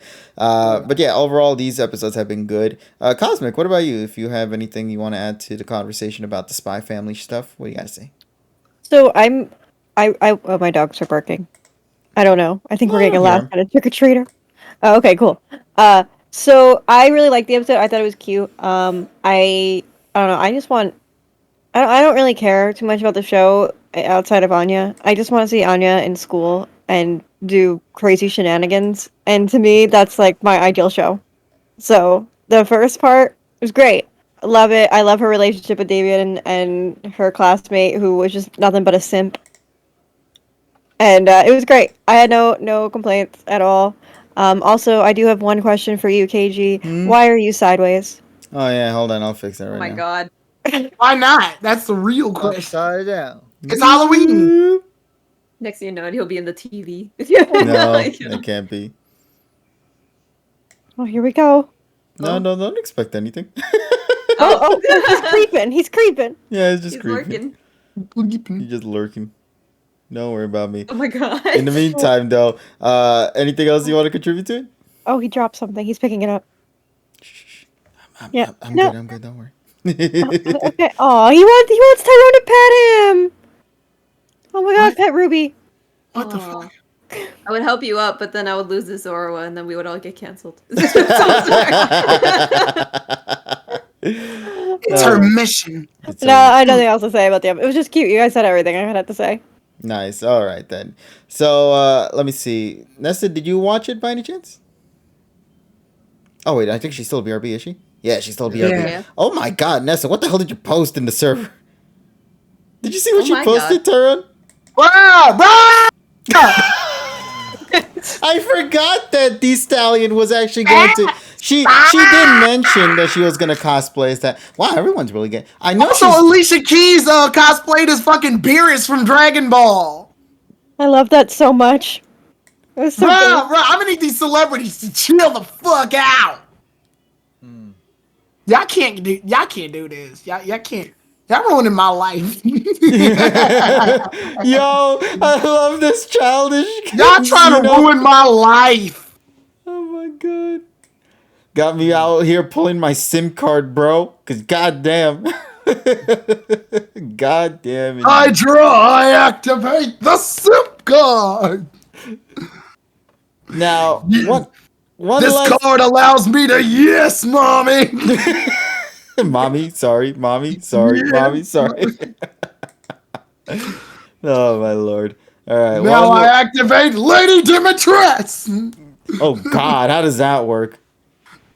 Now, okay, so yeah, last thing I'm going to talk about with y'all is going to be our weekly manga recommendation. And this one is going to be for the cultured folks. So, let's get into it. This one is actually an anime that's currently ongoing right now, this season. It actually has two variations of the anime. One that is considered the child-friendly version, and then the other one that is the uncensored version. You guys might already know what it is. If you do not, though, it is called Immoral Guild, or you can call it by its Japanese name, Futoku no Guild. And what exactly is this anime / manga all about? Well, it is a very erotic, kind of manga series out there. The whole premise is basically this one dude goes on an adventure to try to clear his name out so that he can retire, because he wants to retire at a young age. He doesn't want to just keep living his life always having to go through the pressure of having to take care of the responsibilities of the guild. So he's trying to do that. So he starts teaching these characters who end up always consistently left and right being just nothing but girls one after the other. Here's the thing though, the premise of the show is that he accepts working and helping these girls out so they can become the successors, right? Sadly, his plan to retire is derailed by one particular character who is named Hitamuki, who is pretty much super useless and is always attracting monsters to come to their path. Despite this, can our main protagonist retire peacefully despite being saddled with a useless newbie, as it states in the summary right here. It is a hunting erotic commentary enthusiastically, as they write down here at the very butt end. But I'm going to just say this right now. If you guys enjoy the sillies when it comes to the erotic and all that stuff, I highly recommend giving this one a shot. It is stupid. You know, the stupidest thing is when you make lewd things happen in a manga, it becomes stupider when you actually create a narrative behind it. They actually found a way to explain how these girls always end up getting caught in lewd situations. There's actually lore behind it. Oh, it's like that hilarious. One chick from Fire Force. Yeah, you're thinking of that one chick, right? What was her name? I think it was Tamika. Yeah, something like that. The one who always she always gets into her power and then it just strips her clothes out. She completely sucks in battle, but she's meant for fan service. Is this interspecies reviewers all over again? No. It's nothing like that. That was a different level of culture we're talking about there. There's like different tiers. This one's like mid-tier culture, interspecies. I don't know what that reminds me. I saw on Twitter somebody said this episode of Dragon's Maid was boring, and then it just shows some guy. It's that meme where that guy is digging underground and he quits before he reaches the diamonds. But instead of diamonds, they labeled child porn all over the fucking diamonds.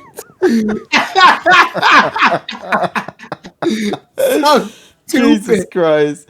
No, continue, KG. Go ahead. Halloween. I was gonna just say, like, if you guys enjoy it, it's great. I will say though, I feel so bad for our main protagonist Kikuru, because he suffers so much in this. He's just trying to retire, and every single time he gets closer to it, it always gets pushed back like 10 steps back, and it doesn't get any better. He ends up getting called out. He ends up having, he ends up getting stabbed in terms of like vocal damage, where they just verbally abuse him.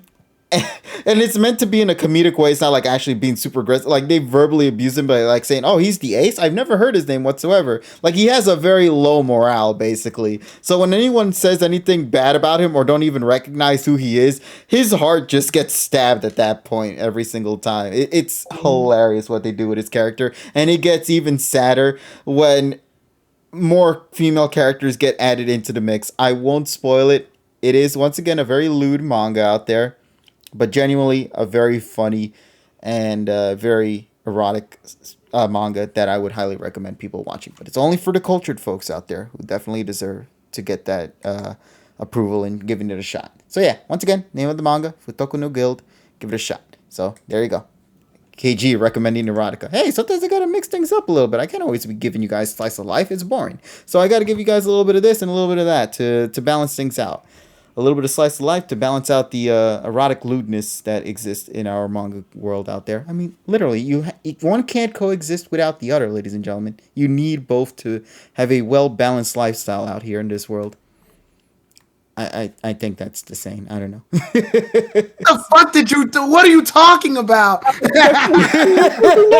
was about to bust out the Frank Sinatra. KG, what the fuck are you talking about? I'm talking about culture, and people deserve to know the culture, and I'm giving them the culture.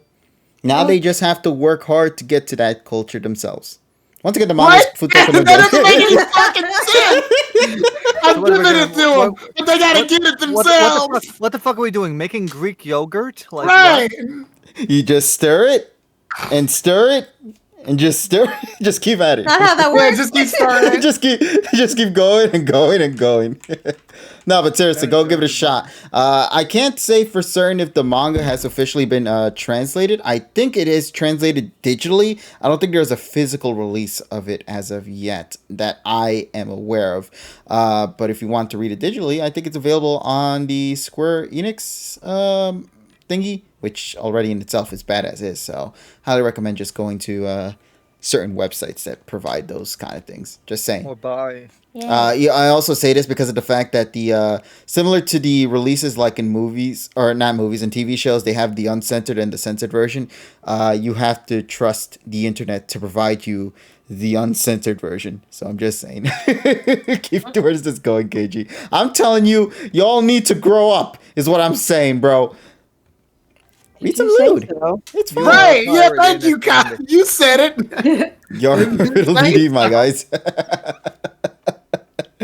Good old scanlations, they never fail. I Absolutely. feel like KG would be at a museum and he'll point at something that's not an artwork at all and it'd be like, the beautiful wonders of this right here is what opens up the culture and diversity of all of us peoples and buddies and makes us better than who we are. And with that happiness and joy and love, we can all learn to live together in true happiness and tranquility. KG, that's a fucking water fountain. What are you talking about? What the fuck are you talking about? This is the issue. You guys aren't cultured enough to understand my choice of words in these. And then Cosmic goes, if you say so. You ain't say so. Oh man, You say so. don't worry. Next time I'll recommend a Yuri manga so you guys can enjoy that one. There you go. KG supports the gays. Yeah. Hey, listen, Yeah. we support all. That's just something. Well, You're gonna be like, we I support can't all say gays. that because that also gets into some Yeah, weird it's 'cause territory. KG There she I is. support There's what is Joker. deserved to There's be Joker. deserved. Yeah, Alon, you're right. It's because KG has the third eye. It has a I mean, it's the supposed- third eye I mean, is he's- my erotic eye. What? No, he's supposed to be third eye That's a blind. quote. You That's a should know quote. Somebody add that to the wiki. Go. The Hashtag third eye gays is my all day, life. every day. All right, then. All right, So, hold on. fuckers LGBT. Oh, man. KG, do you have a third eye? Always had. But, You gotta open your third eye. Yeah. And then everything will be revealed. I'm on the wiki right now and I'm updating it. all right, so next Halloween, guys, I'll recommend you another lewd manga. In the meantime, though, I hope you guys enjoyed this manga recommendation of the week. So, Futoko no Guild is, once again, the choice of manga for tonight for our fellow cultured folks out there in the world. For those who just want a nice little simple one to just read that isn't crazy, though, I don't have one this week. You can tune in next week, though, if you want. Yeah, tune in next week to know about the other one. The other one I'm going to recommend is going to be something called Chieri's Love is 8 Meters, but I'll get to that discussion when we get to that next week. In the meantime, though, we got one last thing to get into. TSS, I'm sorry for letting you wait, but let us get into this one. You wanted to talk about this for a little while now. You've had this in your hands. I think I've seen a little bit of it, and I am absolutely floored by the possibilities that this thing can potentially have.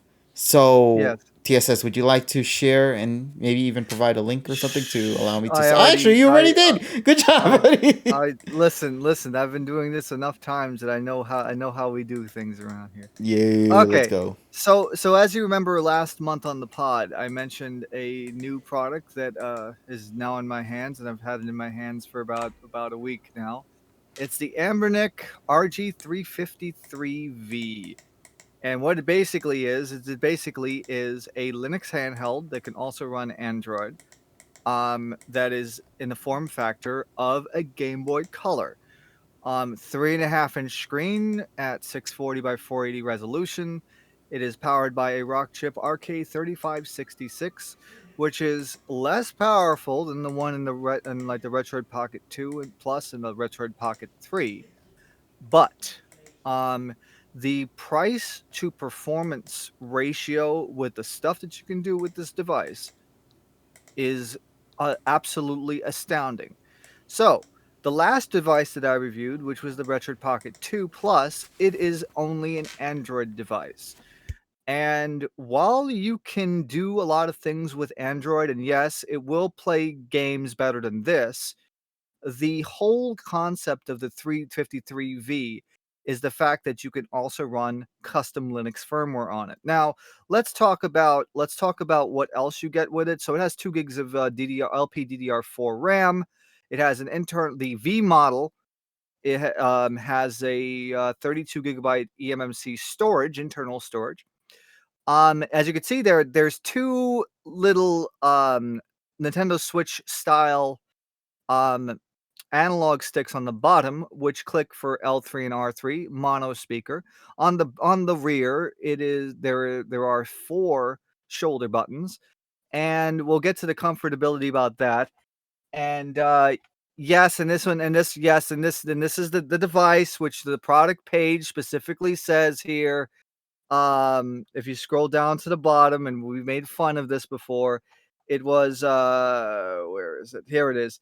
It is the it is the line of exquisite appearance, comfortable feel, lets you fonder admiringly, which I still think is the funniest Yo, thing. let me about those. fondle you admiringly. What? Yes. Yes. Why does it say let you fondle Chinese, admiringly in this? It's the Chinese translation. We love that. What? 3200 milliamp hour battery, so you're going to get about 5 to 6 hours. So the stock experience on this device, it's kind of weird because it's based off of the SD card that they provided, which is a 16 gig SD card that contains a customized version of Battlesera version 31.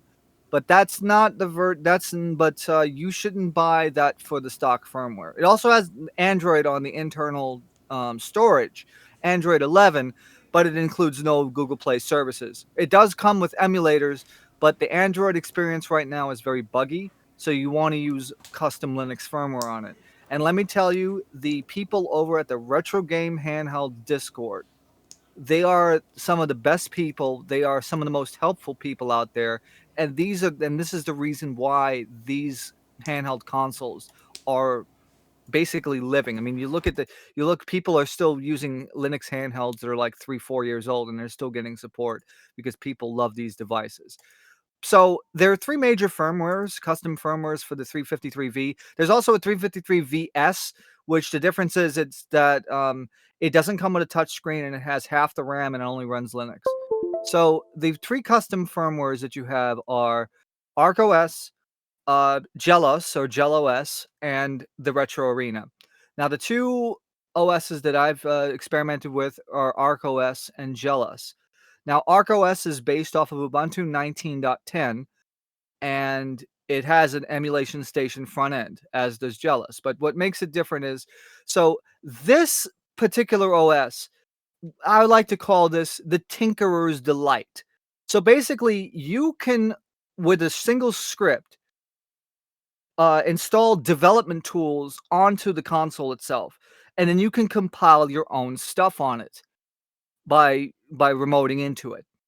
Now, what we did on the server was we officially ported Zelda Link to the Past Zelda 3 decompilation project to this handheld. And it runs fantastic. At 320 by 240 with full screen, it looks absolutely amazing. The Zelda 3 decompilation project also allows you to do things like in an ini file, you can change, you could allow L and R to swap items, and you can turn off the beeping noise when you get to low health. And it has higher resolution maps and stuff like that. So it's absolutely amazing. Also, you can play Super Mario 64 native port on this as well. And TMNT Shredder's Revenge. Yes, you could play Teenage Mutant Ninja Turtles Shredder's Revenge, a game that came out this year on this little handheld, and it works great. And also Sonic Mania. Yes, you could play Sonic Mania. You could play Sonic Mania. Yeah, you could play Sonic Mania on this, and it actually runs better than the Steam version. Damn, I'm gonna have That's to play Sonic Mania for the 4th time. Damn. Dude, that's what I was saying. TSS needs to bring that to ANYZ, bro. Yes. We need to see this. Yes. So now the other thing is that the other OS I want to talk about is Gelos. Now Gelos is a source-based Linux distribution, but it has a lot more going for it. It has a lot of tweakability, a lot more emulators on there. Let me tell you this straight up. There's a filter set that you can put on called Normal 4X. Dude, classic games up until like the Game Boy Advance on this screen with the Normal 4X is the sharpest experience, the sharpest looking picture that I've ever seen on a Chinese handheld. It looks absolutely amazing in person, very bright screen. And also, what I actually found out is that this display panel on both of these models run at 124 hertz. It is a 120 hertz display on this handheld. And you combine that with the people that know like retro art stuff, automatic frame delay, it is the craziest and most responsive handheld that I've ever used for gaming. Like right here. It is absolutely insane. Like I said, when I show you guys in person and you played something like Super Mario Brothers 1 or 3 or fucking Yoshi's Island, you're going to be like, oh my God, the fucking controls are just absolutely amazing on this little device. So, but enough of me squawking about. I've already told you what is, and by the way, they also have a dedicated repository called Portmaster where they have all the list of games that you can install, including like freaking Undertale, Time Splitters, Stardew Valley, the Sonic 1, Sonic 2, Sonic CD, Sonic Mania, as I mentioned, Doom 3. Doom 1 and 2. Well, Doom 1, 2, and 3, Quake 1, 2, and 3, Cannonball, which is the Outrun port, and a lot more. There's at least a few dozen ports on this device, on these devices. But on this device specifically, the price for entry is very low. And you could do all this stuff. You could do more stuff on this than you can on an Android-based handheld. And let me tell you this, and also because it boots in 20 seconds. Get right into gaming in less than 30 seconds. So, getting down to business. So the VS version costs $98. That comes with no eMMC storage and 1 gigabyte of RAM, and no touchscreen. And the then the V version is $121. It includes 2 gigs of RAM. Android 11 on the internal eMMC, and the ability to dual boot, and it has a touchscreen as well. So, pros and cons. We'll start with the cons first. Con number 1. Due to some sort of oversight with the design, so on Linux and on Android as well, on Linux at least, the path, well, actually on Android as well, the problem is the headphone jack is actually mono. If there is a way to override it, but the way that they wired the one speaker, it's only mono. It only does left channel. So if you enable stereo on this device, then it will only come out mono. However, though, I have come up with 2 scripts that fix this problem. And I posted this on the Retro Game Handhelds Discord. You could run a little script in the interface where it could switch from mono mode to stereo mode. So when you plug in a pair of headphones, it'll come out as stereo, and it only takes 1 second. It's like a custom script I made. The second con, Android is pretty buggy. Third con is the joysticks. Now the positioning of the joysticks, and then you try to use the L and R buttons. They're a bit, they're a bit awkward to use. You get used to it, but also, the dead zone on the sticks are a bit are non-existent. So like for example, if you're playing the Super Mario 64 port, you have to really minutely hold the control stick like in a direction in order to sneak. But aside from that, if you were to play like some games, then it will be like fine. The con number 4. Higher end systems don't really run that well. N64, you'll get about maybe 75% of the games running at least a decent frame rate. Dreamcast is very hit or miss. So is PSP, and anything higher than that, don't even bother. But everything below it, that's what it is. The con number 5, for some people, the D-pad for some reason is extremely sensitive, and there is a fix that you can do by opening it up and then blocking off some of the the center of the D-pad of the D-pad contacts. But I find it actually not to be that crazy. But other than that, so let's go to the pros. The price. The price is $121, but as I mentioned, you can tinker around with it to your heart's desire, customize it. It is probably the most custom. It's the lowest barrier of entry for both performance and customizability. Number 2, the community. As I mentioned, the community is absolutely amazing. They come out with enhancements every time, and the developers will actually talk to you on that Discord, and everybody is happy, peachy keen. Number 3, the ports. As I mentioned, playing freaking TMNT Shredder's Revenge and freaking Sonic Mania on a cheap Chinese handheld at a great speed is worth the price alone. I can't really say anything else about it. It's just absolutely amazing when you play Sonic Mania in 4x3 and it actually fucking works really well.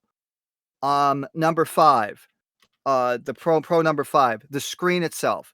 The screen, like I said, is extremely bright, and when you put filters on it, you'll have like I'm playing Pokemon Pink, and it's like sharp as fuck.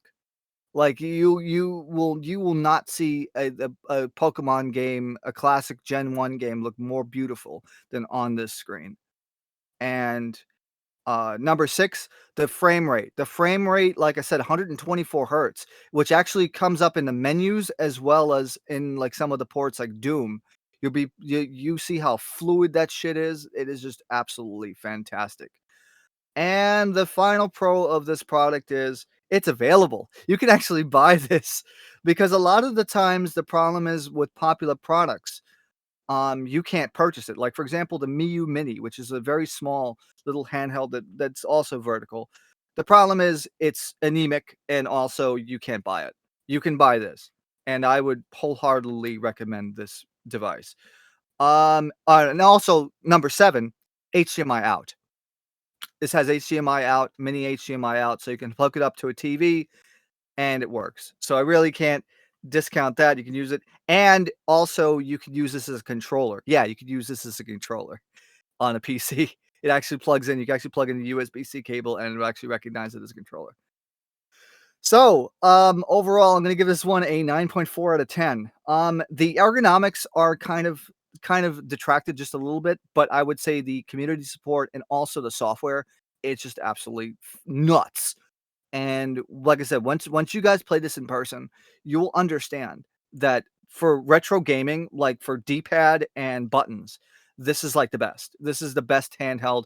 I'm using this as my workhorse, my daily driver, and it's greatness. It's absolute greatness for what it is. Like I said, few little minor complaints, but those I've already found workarounds by the community. So yeah, definitely wholeheartedly recommend this. So you can get it either on Ambernick's official website, or you can get it on AliExpress or some other retailer, but then you have to pay more money. So yeah, Jealous and ArcaWest for the win. Thank you.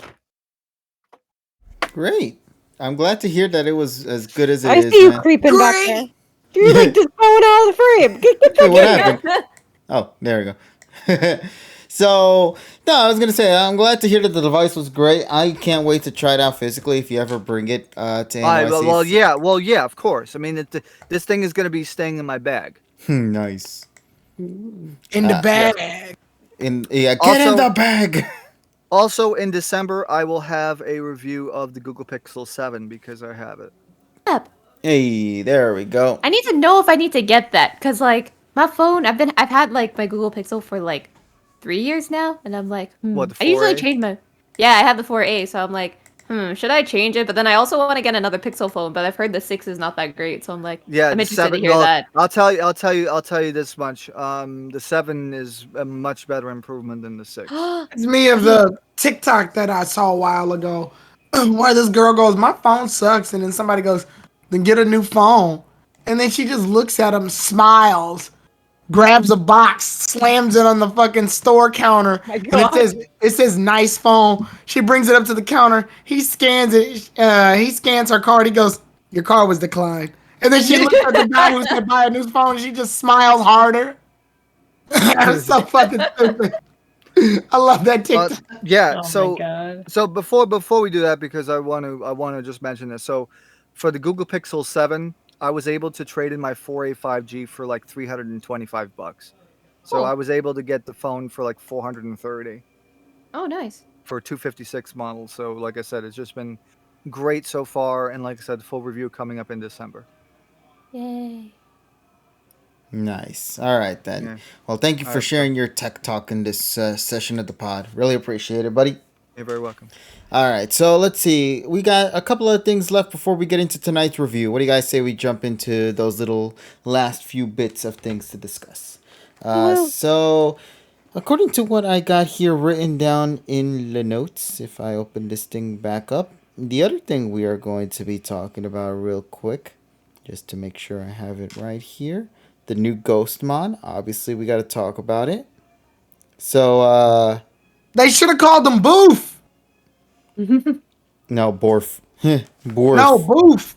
It's No, a but pun see, on. That's It's a a pun. fun pun. Boof is the sound. Boo, the sound a ghost makes. Woof, the sound a dog makes. Combine them two together. Boo boo boo. Boof. Boo boo. Hey, boo boo. Hey, boo-boo. No, they're not gonna call it that. Yeah, of course, because it has Aw. boob in it. Well, no, Yes. because Boo Boo's already a Hanna-Barbera character, legal rights. But they could have just called it Boof. That would have been simple. Everybody knows it. It's cute. It's a dog. No, because Boof Pack exists. We don't do that. What? No. TSS. Nobody Let me knows write what the that. fuck What that is is. a boof pack? No,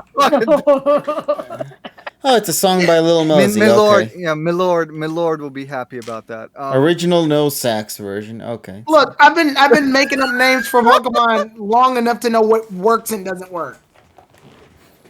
Boof. And Boof is literally the combination of woof and boo, the sound a ghost and a dog makes. It's a pantomew. Like that's exactly. Yeah, that would have been a better name. I don't like Griever. That's stupid. Stupid. I don't have any opinions on boof. Not that it's a bad thing. It's just more so. I've seen weirder this generation. It just seems Yeah. tame compared to all the other things. we've Yeah, kinda. Yeah. If anything, I feel like they're kind of late making a no, ghost dog in Pokemon. Japanese is Bochi. seen. Like Mochi. Yeah. No. Yeah, that's all I gotta say for that. I don't have anything else to contribute. I don't know. Anybody else here has anything to say about Boof? Because honestly, Nah. I don't have anything to contribute to. I'm a fan of Fido, a Team Fido all day, every day, despite it not being in my Absolutely not. team. I just feel like you put Griever and Fido together, and it's like the difference is day and night. Like yeah, like the Sonic and Leash. Absolutely not. Fido is nothing in comparison. Really? So you're a big fan What? of Boof? Yeah, in comparison to Fido. Fido is a hold on. No, fuck that. I'm calling Cosmic out. You hate Fido for personal reasons. yeah, I do. If Snubble was in the game, you wouldn't give a shit. You know it. I wouldn't. I 100% wouldn't. But you I'm hate not denying Fido this. because Fido just took a job application, and now you're. Come against Okay. bread. I Well, love was bread. taken- Okay? You all he want to was get that taking bread the so much job. it became I love bread.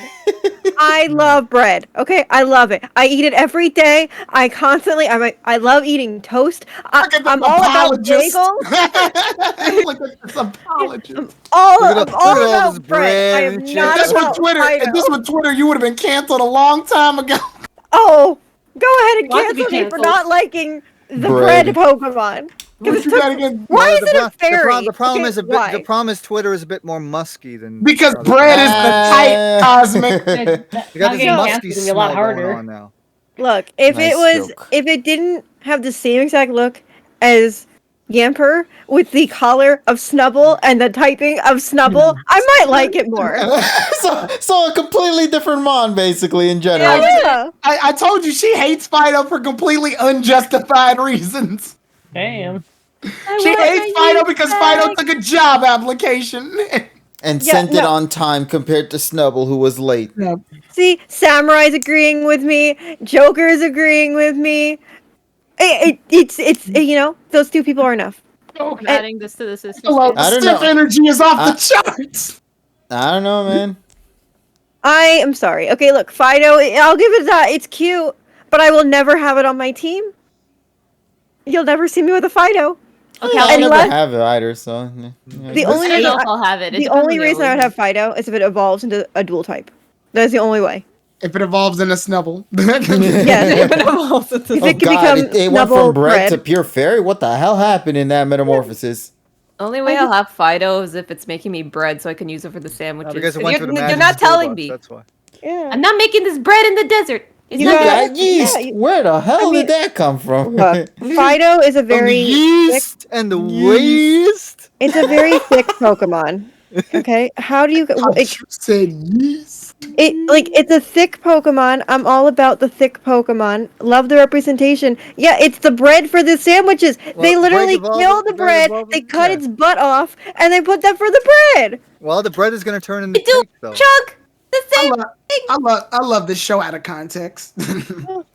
It got the bread butt, it got the piggy ham, it got the small of It's gardens. a bun. It has buns. That's what it is. It's Yeah, buns. you know what? Remove the Zoroa. No, just kidding. Dude, Here we go, I'll remove it for you. Give me a Just kidding. Yeah. Hey, There he we might go. have a third eye, but you know what? Fuck 'em. What do you think the skull on my headband is? Wow. What is that actually? It's a skull. Oh, Team Skull. wow, I didn't even see it. Wow. Yeah, that's why I told So that's why I metal. told you to look like Callie. Hey, look at that. Compliments. I'm taking all this out of context. When isn't the PokePod out of context? We're always out Never. of context. We're always out of context. Even that review we just did an hour ago? That was Out of context. too. Yeah, exactly. Yeah. We weren't talking about Spy Family. We're never in context. If we're in context, there's something wrong. Yeah, but we're not Claritin clear, so we're... Exactly. Yo. We need to get sponsored by them too, then get it clear. Yeah. One day we'll get sponsored by okay. Clarington. So I did decide though, if we're going to get a Fido, I'm going to name it Anaconda. Ty said I'm surprised at the lack of love for Griever. I think Griever's I like trailer. Reborn. Like I like Griever, it. though. Yeah. I think it looks Griever. like Litwick. I think Griever's trailer was better than Griever. Damn. Yo, Paranormal Activity Pokemon that? Edition. yo, hold on a second. I gotta post this image. What's the dog doing? This is a dog doing. Oh my lordy, this shit had me in tears when I saw this. I gotta post this. This is so stupid. Nesta has more Cardi B. Yeah, Nesta is playing with my emotions, and I'm sick of her doing it. I'm gonna just post this on the TV. Sick of Enjoy. Why can't she just leave me alone? Hey, listen, man, that's a video. Damn it! Appreciate the video. Yes. It's called content. And also, Coronavirus. it's on my timeline, so I get my Twitter timeline's always crazy. It says here it's our buddy, aka our boy Larry. What's with that icon, Larry? Actually, not thinking about it. But our buddy Larry sent this image right here. It says its name comes from Grieve. Grieve's a byproduct of a historical method of candle making, typically used as dog food. Graveyard and Briard, a long-haired Spanish dog breed. Not gonna Okay, lie. I have an art challenge for you folks. What's the art challenge? Go on. All right, so we need the dogs. We need the two dogs. We have Fido and Ingravian. We want to make them look like two stupid dogs. Oh my god. Make those two Pokemon into the two stupid dogs. You got the big one, which is the dead one, and then you have Fido is the little one. Honestly, go. I want to see that just because I want to see how that looks. That looks hilarious in my mind. They're already two stupid dogs. Stupid dog. You make me look bad. Stupid dog. I'm balling. He'll I never love be that. balling. Proceeds I to love ball. that video because it just shows Eustace like giant size with a basketball for no fucking reason. But if you guys do want me to Yeah, insult see, Retard, I see, will. that's you see people, we do think alike. That's fantastic. I was just thinking of that. Yeah, I forgot about Fido, Scooby Doo, and Scrappy. That also works too. Oh man. All right, so we got some time to kill before we go into review night tonight. I was thinking we should have a little bit of fun. One last thing. Let me see if we should totally do this. Oh, so we're turning into Apple. Okay. Spooky cool. games? I was gonna ask. Yeah, we have the opportunity to play a spooky game. Spooky, scary. But what Yay. exactly did you have to say for that one, buddy? Oh my God. God, Twitter likes me today. Also, oh, Gross. damn, Nessa, what's with your timeline on Twitter? Yes. Nessa, What- why what is your you tagging, the timeline a Halloween thirst trap? shit? NASA, is there something you need to tell us? Maybe I do I need guess- to go back to Twitter. Oh my god. No! The third eye is coming out. It's getting bigger, guys. Something's coming. Something's coming I out. think because all the celebrities were dressing up, so it's like it's basically catering out to that. So that because I Yeah, like and then one of them November. earlier. Well, they're doing Yeah. it now because next month is No Nut November, so getting it out now, I guess, whatever it is. See, this Well, is yeah, the second I'm- bunny one that you've sent us, Nessa, and neither one of them have the little like bunny tail on the butt. You have no Yeah. idea what chaos will come if the bunny tail is there. I'm just Yes. telling you This is this right Eternal. The now. world explode. The world will not be able to recover if the bunny tail was there. Yeah, Well then, Or the bunny ears, too, actually. I know. I was like, Only one of 70 my minutes shared to about November, Mariko, so- like Megan Thee Stallion, dressed up this year. I was like, I low-key wanted to cosplay her one day. Yeah, I Let remember it go. she mentioned this a while back that she was a big fan of My Hero. Yeah, she's a big anime fan. So yeah, so to see her dress up as her, yeah, you are Yeah, correct. that's The tail is missing, the little floof ball, but I'm Mhm. just saying that little change alone would have been gargantuan. The world wouldn't have been ready. Oh man, when we hit midnight, buckle up, fellas. We're hard to change in holiday cheer. Merry No, because Christmas! Wal- no, because Yes, Wal- no, happy because holidays! no, because freaking Walmart thinks that Christmas starts in September. In the distance, guys, all you hear is the sound of Mariah Carey. Just Yeah, Speaking of I hear Walmart, Mariah they Carey changed their Christmas. I was already. there earlier. Already, I was there like just No! She's been unleashed. Fuck! Yes, yes. Oh yeah, and if you go to It was Costco, it's still like on half Halloween. Halloween and half Christmas. We have like, fucking If Philadelphia. they set Flyers, Mariah dude. Carey free, it'll be the end of all of us. No! No, but then it'll be The Last of Us. I might Stop fucking up my 2. Dragon Ball reference, CSS. Damn! I might be a Jew, but I love Christmas. Damn it! I just wanted one fucking go. I know. Go where? No, I'm saying move on. Pay He already 200. fucked up my Dragon Ball joke. He fucked up Aggressive my last orange reference too. mopping. You gotta be quicker. No, not quicker. I'd make a perfect joke and I nailed the landing, and then you take the fucking punchline and you do stupid shit with it and make references that 3 people know, and then fucking What? So nobody gets The Last of Us. Okay, I lose. No, it's not that nobody gets the last of it. It's just the Dragon Ball reference was better because we were stopping Mariah Carey from coming out. Fuck it, just continue. Damn it. I know, they Good, then we need could've to put waited. No. good. Now that we put Tyrone on ice, let's also mention that this fucking Philadelphia Flyer shit.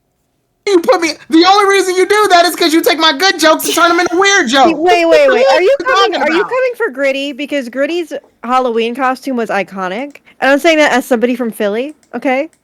I'm not a fan of sports, I'm a fan of Gritty. Yeah. You're a fan of the Gritty? Well, yeah, he's an icon. Also, his But marketing he's an team. aggressive orange mop thing, though. Yeah, but no one knows what he is. Orange But like his marketing team is probably the best marketing team I have ever seen next to Wendy's. Okay? Like the two Yo. of them. Wendy's. Yeah, Wendy's. Yeah. Oh yeah, that Twitter be roasting people. That's why. Oh, the bot. We added yeah, the bot. We added the Wendy's bot into the Champions World. It's been fun. Great. Here, wait. I'll read you a poem. Go ahead, Cosmo. Yeah. Okay, but yeah. So Gritty went as for Halloween as Barbie from like the new movie. Mhm. From like and it was just great. They had a whole montage video of Gritty getting ready. Really? It was great. Nice. Here's my question though. Did Gritty ever do the gritty? That's all I need to know. Greedy do the greedy, boy. Did like- the gritty do the gritty? The gritty dance. I really think he did. Let me check. If Gritty didn't do the gritty, then his name is significant at Yes, this point. yes, he did. Okay, glad to hear. My God, you better have. All right, so what else am I? Gritty hitting the gritty. I love that. Oh Lord. Okay, so we got one. Okay, what was the last thing we were gonna talk about tonight, peeps? We had one last thing. You said you guys wanted something spoopy to talk about. I think it was Emmy. You were gonna bring something up. Oh wait, I got the poem though. All right, let's hear the poem Wendy's. written by our fellow friend Evilly. Well, this is for my Wendy's. So fresh, never frozen is what we always serve till Armageddon. That's it. That's what Jesus Christ! There was better ones. Hold on. There's better ones. Let me get another one. Just for everyone here. Bacon, bacon, yum.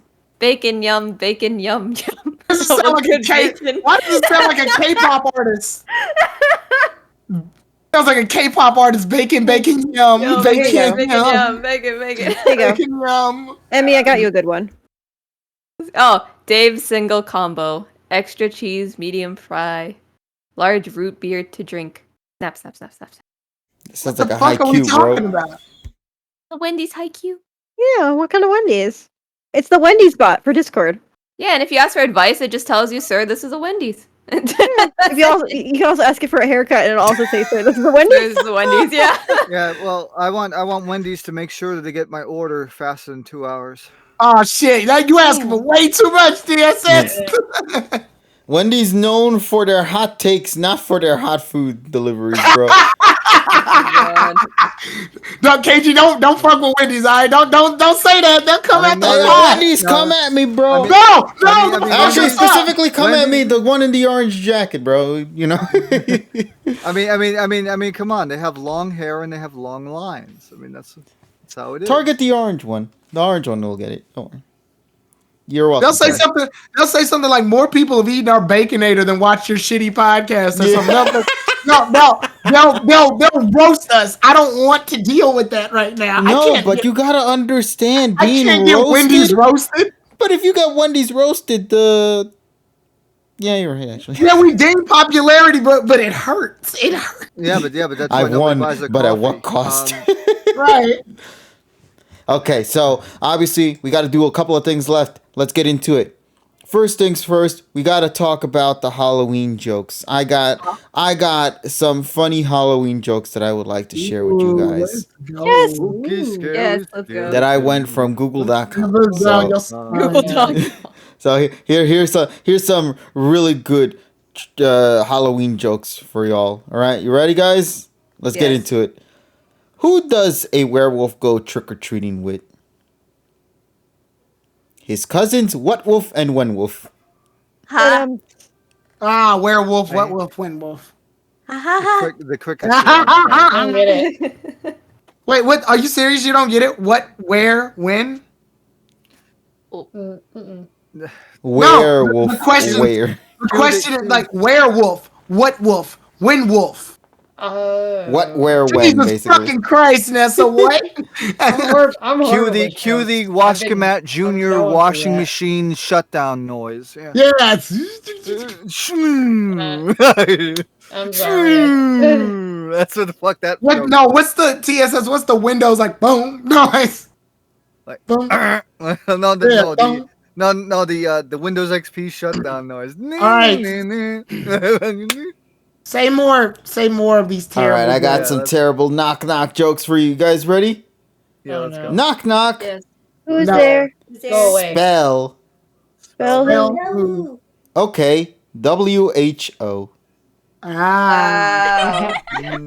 Man, some of these are actually worse than dad jokes, dude. Here's another one. I got another one for y'all. All right. Knock knock. Who's Who's that? that? Go away. There. Omar. Omar. Who? Omar who? Omar who? Oh my gosh, that's a cool costume. Oh my God. Ew. I die inside. You're already dead. Oh Oh man. yeah, that's right. I am dead. Damn. Yeah. I forgot my bat. You could just float out of here. Now I know how Might Frank I'm old. feels. Sheen At least you Day. don't have to They're not- It's just gonna be Now, like, now I know how Brooke feels. Rum-pa-dum-pa-dum. okay. Here's some cute Halloween food jokes for y'all. Okay. All right. Yay. What is a skeleton's favorite snack? Spare ribs. A Cinnabone. But I actually like that one. What, a Cinnabon? A Cinnabone. Cinnabon. Boo, fuck you. You want to know why I thought it was spare ribs? Because I thought it was the one video where the guy is controlling the skeleton. He goes, "What is a skeleton's favorite snack?" And then the kid can't answer, and he's like, "Answer me!" And then he like bashes his head on a wall. What is a skeleton's favorite snack? And he gets so mad, he goes, "Why must you fail me?" Damn, bro. All right, keep going. Here we go. What is the scarecrow's favorite fruit? A strawberry. What? Mm. Oh. Oh, yeah, 'cause it's made out of straw. Yeah, there you go. oh, I have one. I have one. All right, No. what's yours? Mine's PokePod related. Okay. Uh. Okay. What day do monsters eat the flesh of Richie? What day? What day? On Richie's Tuesday. Aw. I always question if Richie even knows of Richie's Tuesday at this point. Oh, he has to. He's part of it. It's his day. I got started dirty. it. I got It's dirty. dirty. I got dirty Halloween jokes. All how, right. how do skeletons make babies? How do Sex. they make babies? They bone. Oh yeah. Yeah. Aww. Wait. They do that Why bone don't- dance. What?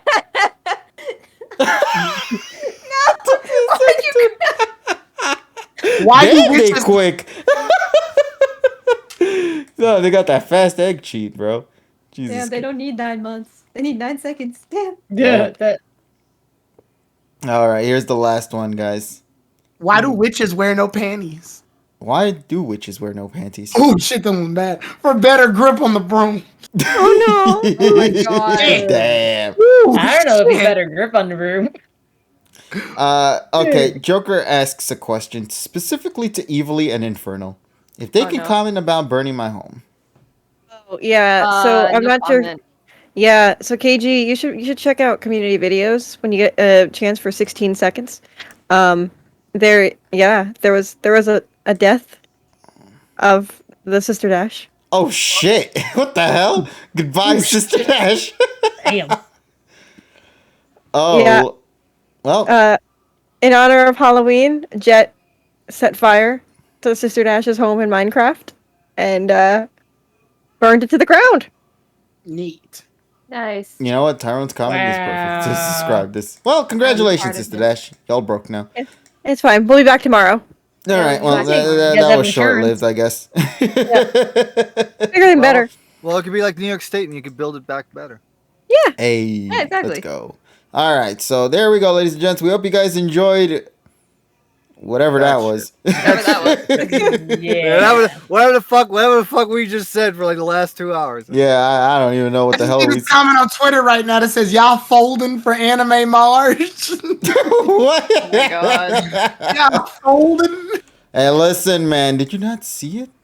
I know. I just thought it was funny. see Somebody it? said it in all caps. Did you see it? Did you see it? Bro? Say it. How many Pikachu's are in this photo? And it's a picture of a cat. The hell am I supposed to look Oh about? my god. It's inside its hair. You gotta look microscopic.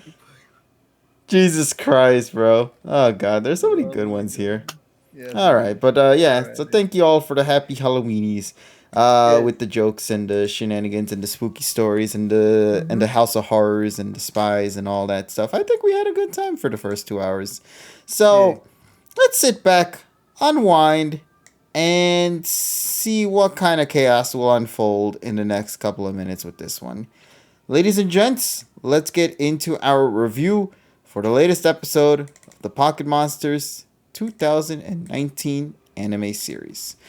This one is a continuation of where things left off in the very first act of this 4-part special, supposedly 4 parts. I still haven't seen anybody write down for 132.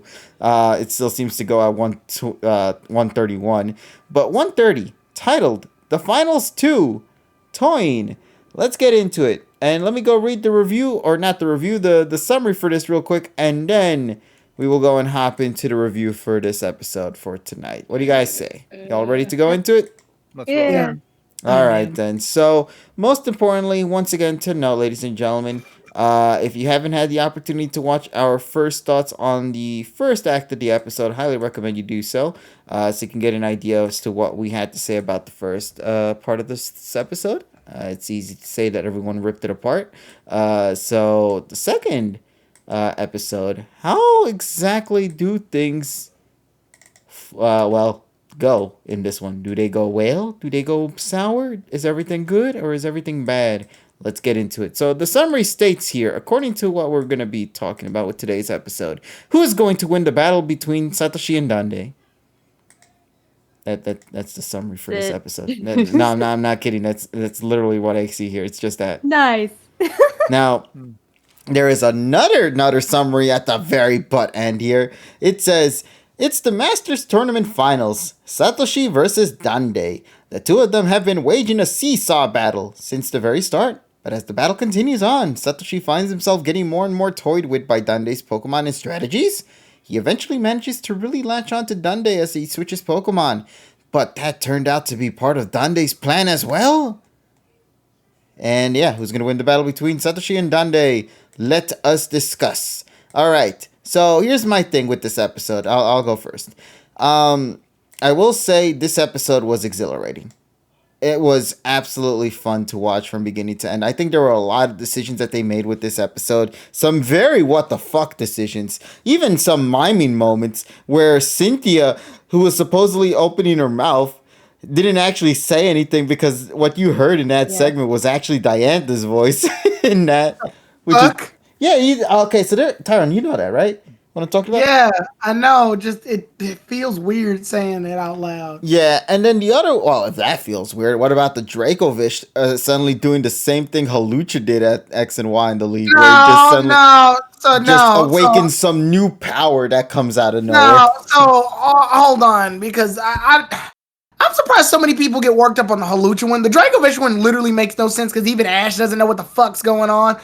They already told us that Halucha gets its blood pumped more when it's fighting more active enemies. It's fighting Weavile, and it's on an ice battlefield, a primarily ice battlefield, so its blood was just pumping, and the heat from that made the steam come up. It's literally just Halucha's getting more active. It's not even a power-up. It's just, he's ready to fight. We don't even know what the fuck happened with Dracovish. That was just random. Even Ash is like, what's going on? Like... Yeah, they even ended up like halfway in the episode where he just screams and then in the middle card cut. Yeah, like also they paid attention to it. Whereas in everybody in X and Y, when Halucha did that, Clement's like, it's Halucha, getting more pumped up to fight Weavile. Especially since fucking Noivern died right before that. Hell, even Ash commands it specifically to do that, so. Yeah, so everybody kind of is calm and they know what's going on. This caught everybody by surprise and they're like, WTF. Yeah. The only reason why I bring it up is because, just like Halucha, there's an explanation, but at the same time, there's never anything that ties it to the game, per se, kind of explanation. It's once again the anime doing its own thing, which, to be fair, I did praise it in X and Y, so I will also admire it here for it showing up as another part of a natural moment for a Pokemon, although it's so weird to see it come from Dracovish, only because it's a freak. This thing's a mutant, basically. This thing doesn't exist proper. This thing's suffering right now. Remember, the head is stuck on the tip of the tail, of all things. So, that side right there was all part of the tail, just unleashing these unique fangs that came out of nowhere and launched onto the enemy. Unfortunately, we didn't get a chance much to see it because the Drake, not the Dracovish, the Dracapult, I think that's what it's called, used Dragon Tail, which then lunged the enemy to switch out to another Mon. And I will say this, strategically, that's actually really good. Because didn't it cancel out Dragonite's Dragon Dance in that moment? Since Dragonite was doing it, so when it got hit, it swapped out, so all the stat boost that it gained now has been lost. Which is actually really good. I like that little detail. But once again, you gotta go look for those moments right there to see it. It's just really good stuff. Overall, the fight was chaotic. It was a lot of fun all throughout. I really am surprised with the Lucario bit, though. I think that was a moment that a lot of people weren't expecting to see. I think a lot of people were hoping it would happen, but weren't expecting it to see it play out the way it did, especially in the way that it got knocked out. To be honest, I think that was the moment when I heard every fan out there in the world celebrating joy. Because, good God, it was an experience. Funny. Everybody was like, I swear, I heard everyone in that room just give like a round of applause in that moment right then and there. Aside from that, though, I really liked the battle in this one. There was a lot more chaos going at throughout left and right.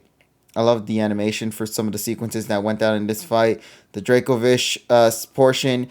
If they don't follow that up in the third episode, it's going to feel so weird, per se, because they just bring this up and then just to suddenly disappear. And the next act is like, we should have definitely seen more of it in action.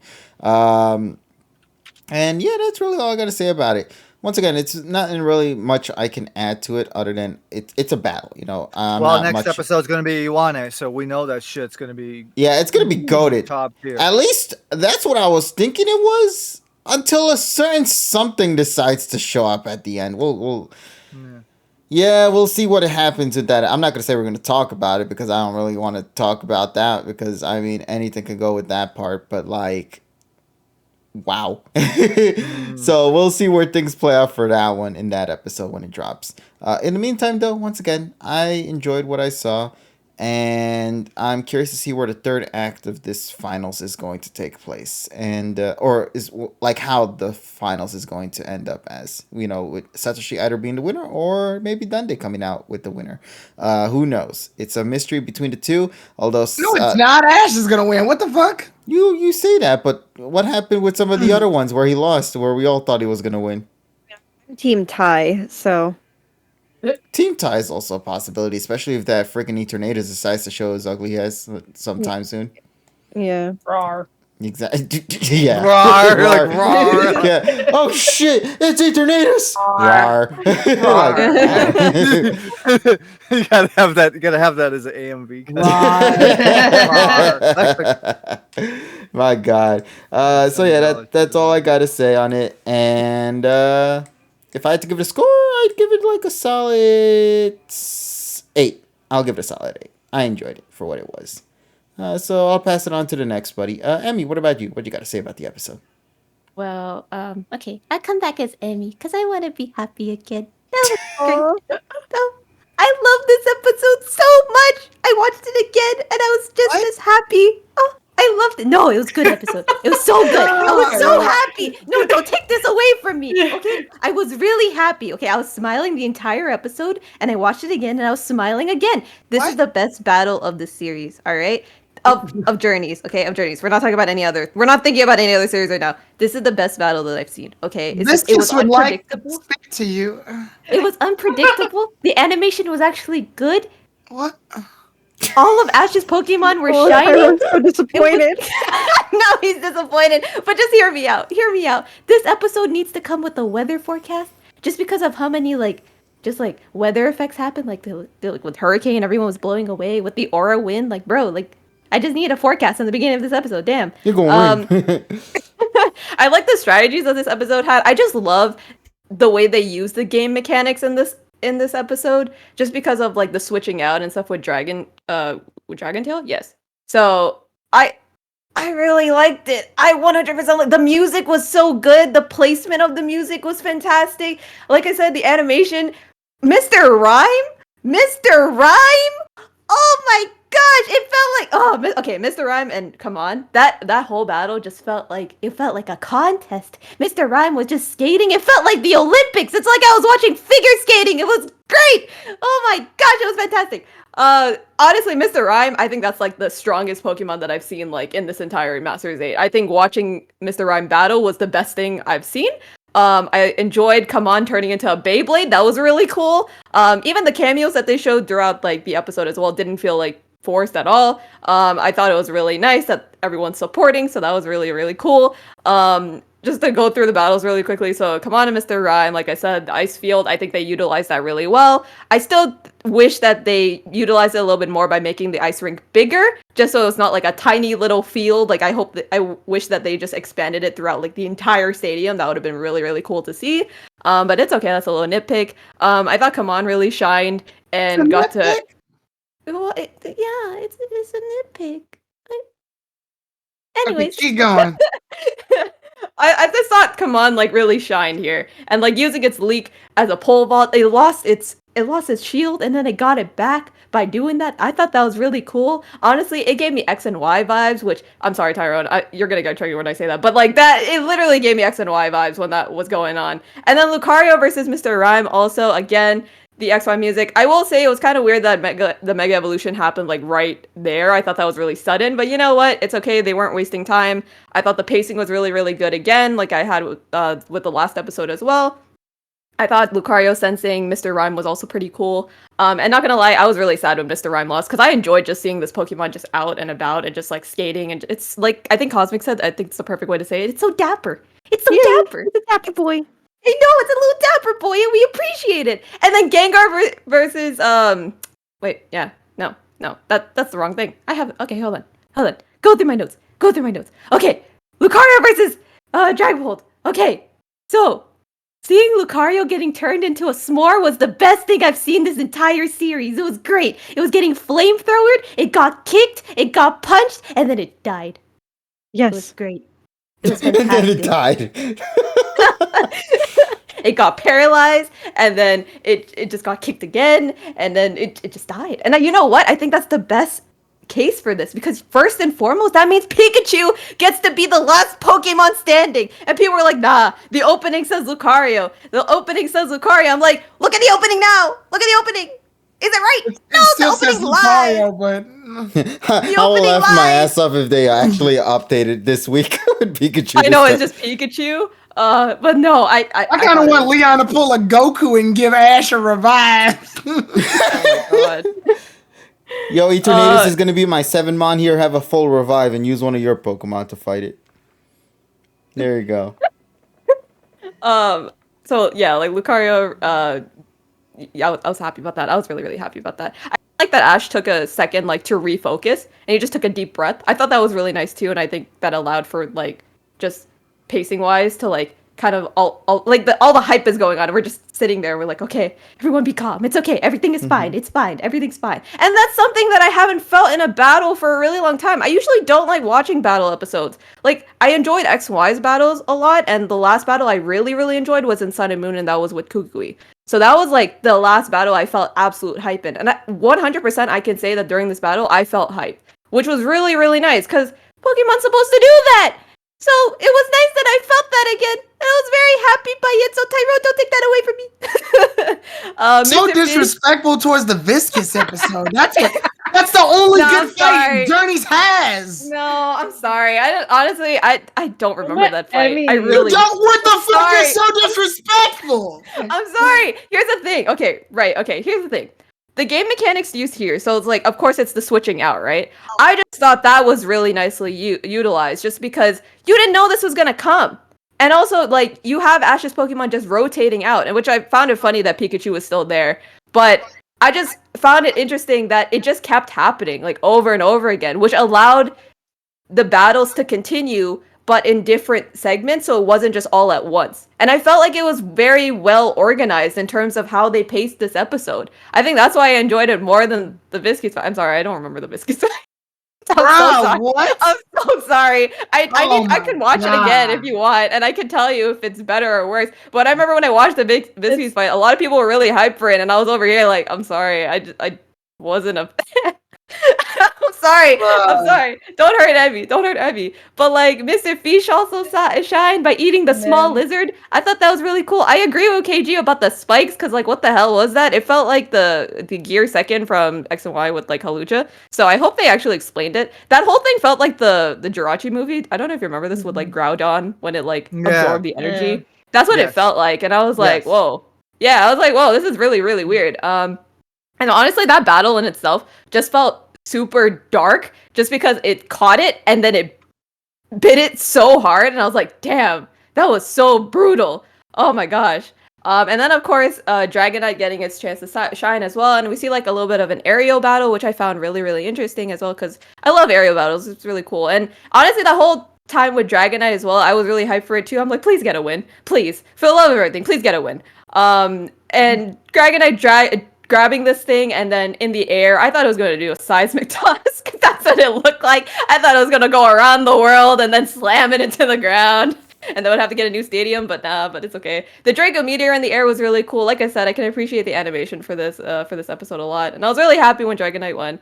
And then of course they end the episode just the way they do. With of course Rillaboom is the next. So they ended on a good note, in my opinion, because that's just cliffhanger for the next episode. And I am personally looking forward to the next episode until I saw the preview. So the preview for next week's episode. Why can't I be happy? Why? I just want to be happy for more than how long are the episodes? 22 minutes for more than 22 minutes. I think it was funny because you were mentioning that you were so happy with the episode halfway. And then you said wait. Yeah, I told you specifically do not get your expectations so high because you know this is Journeys we're talking about at the end of the day. So they're going to pull something even if it's not in the episode in itself because the episode is fine. It's when you go to the preview part where things go from fine to not fine. Not fine. And that's where also I will say too, like the only way I'm gonna accept this. So if Eternatus interrupts, I'm gonna lose my mind. Cause I'm like, bro, they are not pulling the Sword and Shield plot at the literally at the end of Journeys. They're not doing that. But then again, the games did that, so I wouldn't be surprised low key. But the only way I'll really accept this is if Leon does use Eternatus, I'm not gonna be upset. Just for this reason that he told Ash that he can use all the gimmicks. So I feel like this would make it fair in a way, where he can have, it's a 7v6 in a way. So I feel like it kind of balances it out. I don't know if that's a weird way to think, but I wouldn't be upset at that. Okay. I wouldn't be upset at that just because it gives Ash a challenge. And if Ash is the one who also says too, like, hey, like, sure, I'll battle against this Pokemon. That's completely fine. Then it also is more in character of Ash's character instead of just Ash just taking the handicap, you know? So, like, I would be happy if they did that, but if this Eternatus is about to interrupt the whole thing and we're about to do something stupid and Go's about to come back out of nowhere and we're just I don't know. And I don't think next week is the last episode. I think we're getting one more after that or a couple more after that. That's correct. Yeah, And actually, we still don't know if the series is going to end. I'm pretty sure it's not. Yeah, because if they ended because they said 131, right? So if they were to end next week, that would make absolutely no sense because that's a lot to do in the last episode if that's the case. Especially if they're bringing more plot from what it seems like. But then again, previews, of course, I know TSS always says as well, previews can always just mislead and stuff. Yes. So not to go by previews. But if we're talking about the episode, I very much enjoyed it. I really liked it. Tyrone's gonna I can feel Tyrone's anger. I'm sorry, Tyrone. I'm gonna give this a 10. What the fuck is wrong with you? I'm sorry. I like being happy. Okay? I'm ignoring, here's the thing. I'm ignoring everything. You know me, okay? You know me with Journeys. I don't like Journeys, okay? And I don't like battle episodes in Journeys especially. I felt no hype throughout this entire series when it comes to battles, okay? This is the one battle which I thought I was going to hate from off the bat just because of how they've been treating the Masters 8, and I'm actually impressed. And I don't know if that's because my expectations had just gone out the window to the point where 0.5 is too high, but I'm enjoying it. And you know what? Given the narrative with Ash's team and all that, you know what? It's okay.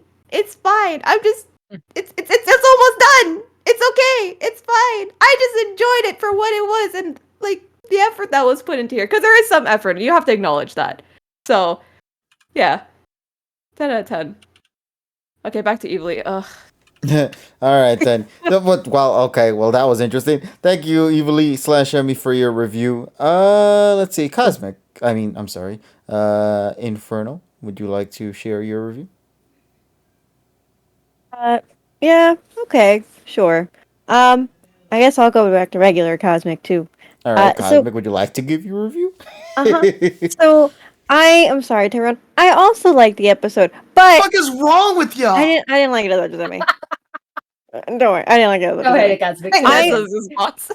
I You can am enjoy not this. a fan of battle episodes, so that's why I did not enjoy it as much as Emmy. I was just very confused by journeys, and I'm just thinking realistically that my questions are not going to be answered. So I'm fully expecting to just go back to extreme disappointment in the next episode. So because of that, I can't fully like the episode. Yeah, no, so starting out with the battle, like I love Mr. Rhyme. I'm a fan of Mr. Rhyme. I used Mr. Rhyme when I was playing Sword and Shield. Like it's just a great Pokemon, and to see it shine in the anime was really, in my eyes, quite lovely to see because he's such a good Pokemon. And also he does not fit Leon's team build at all, and I just love that he's just like this odd one out, and I appreciate that. He's a good guy.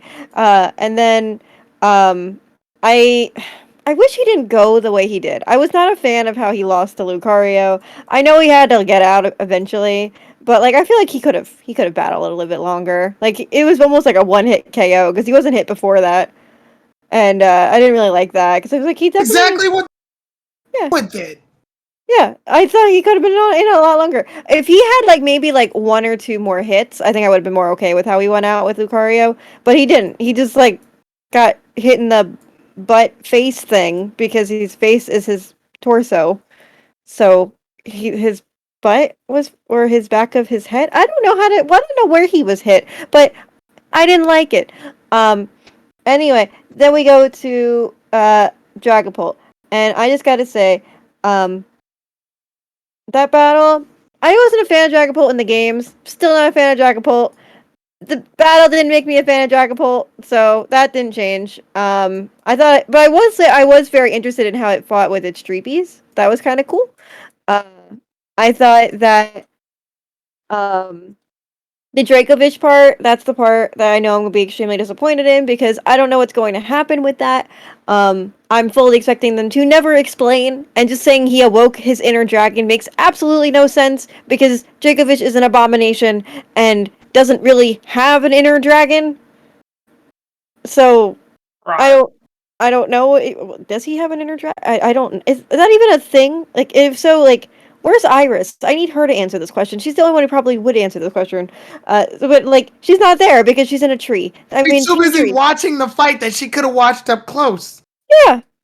But she's busy living her Team Tree's life and being in a tree. But that's her objective. So in regards to the Dracovish part, I thought honestly, if they didn't just use Dragon Tail to switch Pokemon, which was very disappointing to see, I probably would have been more invested in it. But because of that, I couldn't really be invested in it. It was really cool to see what was happening with that. I just know I'm not going to get any answers. And then in regards to Lucario, I'm not a Lucario stan. I was happy to see it get out. I will say this though, like in regards to Lucario, I thought it Mega evolved way too soon. I didn't like that it just came out and Ash immediately Mega evolved. Like normally there's like some type of suspense, like he'll give it a move or two and then he'll Mega evolve. Now he just like went for it, which I get maybe because it's like it's the battle against Leon. You need to be as top tier in your game as possible. But I don't know. I feel like to make it a little bit more interesting, they could have waited maybe a move or two before Mega evolving. So I don't know. Like Lucario was fine. He got out really quickly. Was happy to see. So Sirfetch'd. He is the MVP of Ash's team. I don't care what anyone says. He is Ash's best mon. Hands down on his team. I don't care. It's not Lucario. It's not Dracovish. It's not Dragonite. It is Sirfetch'd. That thing is terrifying. And I gotta say, even though it was weak against Mr. Rhyme, I don't know. I think he held his own. He did a good job, and he was a good duck. Also, I have a random question. Why on earth does he say "come on" instead of No, instead of no, negative? it's Gyamo. Come on, Gyamo. come on, Yeah, I come think on. Yamo? Gyamo But his because name is Negi Knight. Yeah, that doesn't make I any know, but sense. but the thing is though, they're doing that because it has to match the freaking English, the international shit. Because a lot of Japanese Pokemon, they don't say their name. They just do like a random grunt or something. That's why like Rookie still says Rookie. Ruki, yeah. Honestly, I don't mind. To match, yeah. They do that to accommodate the international versions to dub over it. Okay. Well, that answers that long question I've had for about Yes. 25 minutes while I've been figuring that out. Okay, Yeah. thank you. But yeah, I think he's gonna rock the next round because he's still alive somehow. I don't know how, but he's still fighting. So I think he's gonna knock out one of Leon's Pokemon. If not, he's gonna cause like severe heavy damage to one of them.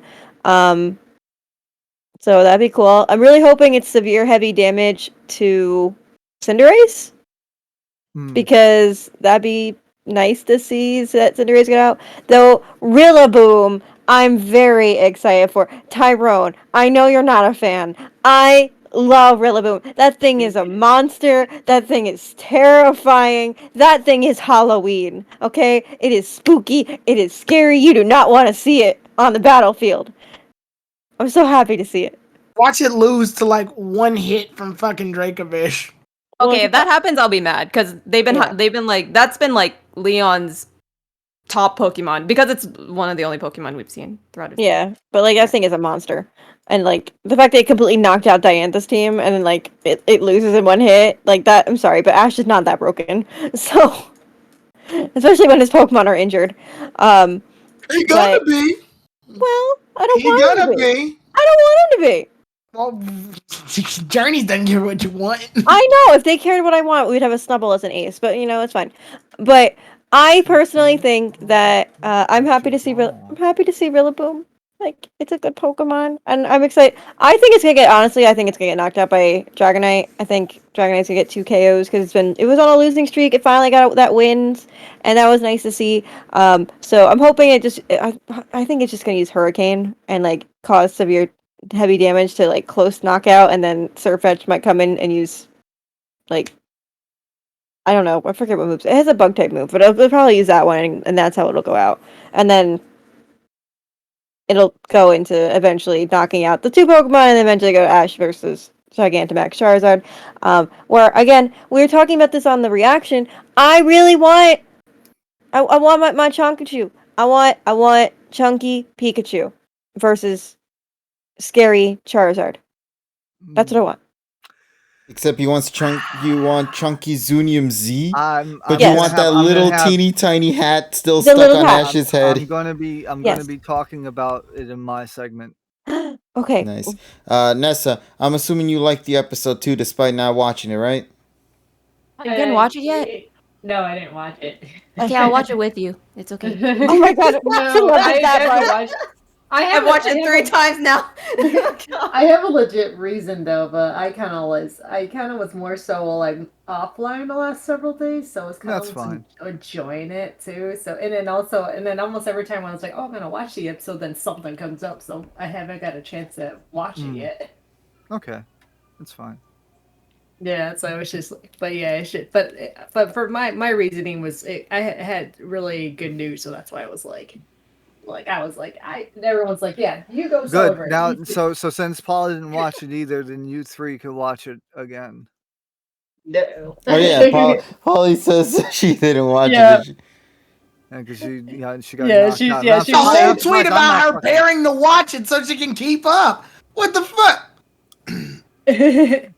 See, the funny thing is, she can get knocked out, and meanwhile, I had the freaking Backstreet Boys booster, and I'm still awake. So I'm like, what? There is no excuse no more. I thought I would have the drain damage right now, but I'm actually pretty chill. Nice. So with that being said, buddy, I believe you are the next one in this one. So want to take it away? Yeah, I know because then Tyrone's gonna rant Yeah, about we're about to 25 take like minutes. a very emotional roller coaster. I feel like we should only just Yeah. keep it stagnant for Yeah. now, and then we'll go down. Yeah, exactly. So as I mentioned last month, Leon would have had to do something. You had to be competent for me to actually give a fuck. And to be honest, since I didn't do last week's as well, they did. Yeah, he is competent. I was really surprised actually. So I'm not gonna go into the fluff of the first episode because people have already talked about it. I'm gonna go right into the second episode. So, so Mr. Rhyme, this whole battle sequence was very well has great choreography. Um, probably the best probably this one is probably my favorite choreography in this whole damn series so far. Yeah. Due to the way that he used the ice, and it was including like the last episode as well. Um, to have an actual on ice field along with like a terrain kind of thing, like psychic terrain, that was cool. And then you see all of these different boosts and buffs, and you see all of the different strategies that Leon has observed Satoshi through his ranks. So he wasn't just sitting there just fucking getting lost and being a fucking loof. He was actually doing his fucking homework. And that's why fucking Dragapult had fucking Thunderbolt to counter fucking Dragonite. Exactly why, and also Dracovish because part water. It's like but actually no, it's Ice Dragon. Sorry. But still, it's still like freaking. It just baffles me that you know the only thing I don't like is the fact that okay, we showed that Leon is competent now, but where the fuck was this like fucking 50 episodes ago, where people we could have seen this kind of development happen. But I can see why they did this. They did this so that they could. He was taking notes from Satoshi while he was battling and seeing his unorthodox style. Which, by the way, we go back to the whole Satoshi has this crazy unorthodox battle style again, and he does perform it very very well. Um, the whole self Yusegun, the self Draco meteor on fucking Dragapult. That's fucking amazing, dude. It's it is some of the unorthodox tactics. Even Leon did some unorthodox tactics. Really, really like captivating to watch. This is probably one of the most captivating battles in this current series. And I was hooked just like I was on like with the Cynthia one. But I would say this one was more more I would say more unorthodox than even the last fight. um just seeing the just seeing the different counters that that Leon is putting the pressure on Satoshi, and he has to freaking take a breath and step back and saying, okay, I gotta be serious now because he just fucked my shit up. I mean, having Lucario now, yeah, Lucario doing the Mega right away, yes, that could be, that he could have done that because he was in the spur of the moment. It's like, okay, I gotta fucking, I have to fucking like try to power through this. And then it didn't fucking work. So that's why he had to take the breath. And now he has to rethink his strategy. The whole Dragon Tail and the switch outs, that was really unexpected. I was like, wow, you just completely like threw the marbles at me. I didn't know what the fuck I was watching. I was like fucking so enthralled. Um, but also not to mention the side shots. Now we talked about back at Okido's lab and then the shots with Diantha and Cynthia, but also the Lucario and Surfetch freaking tagging each other around the Pokeball. That was a nice fucking cutaway. The animations were nice. They were actually decently done. Like I said, some of the keyframes that I mean, you're not gonna get crazy amounts of in between frames because this is 2019. But for what we got, the tonality of the animation was great. Music placement, fantastic. Miyazaki music in just the right moments, along with Hayashi's music, really set the tone. and it was really enjoying to watch. Like, I would say, like, and also seeing Mega Lucario getting knocked out. That I knew that was going to happen, but to have it to happen so suddenly and just like, oh yeah, flamethrower, fuck you, you're dead. That's to have the diverse moveset that Leon has prepared, and then having a counter for Satoshi. That was probably the most entertaining part of the episode, to see all of the counters, because we even seen that with freaking Cinderace with the ground move as well. He has a counter for everything. So now it'll be interesting to see how, when we get into the final stages of the fight, how will that be handled. So with that being said, let's talk about the exclusive content, because now, as I mentioned before, on the original Japanese broadcast, there's usually the sponsor plug.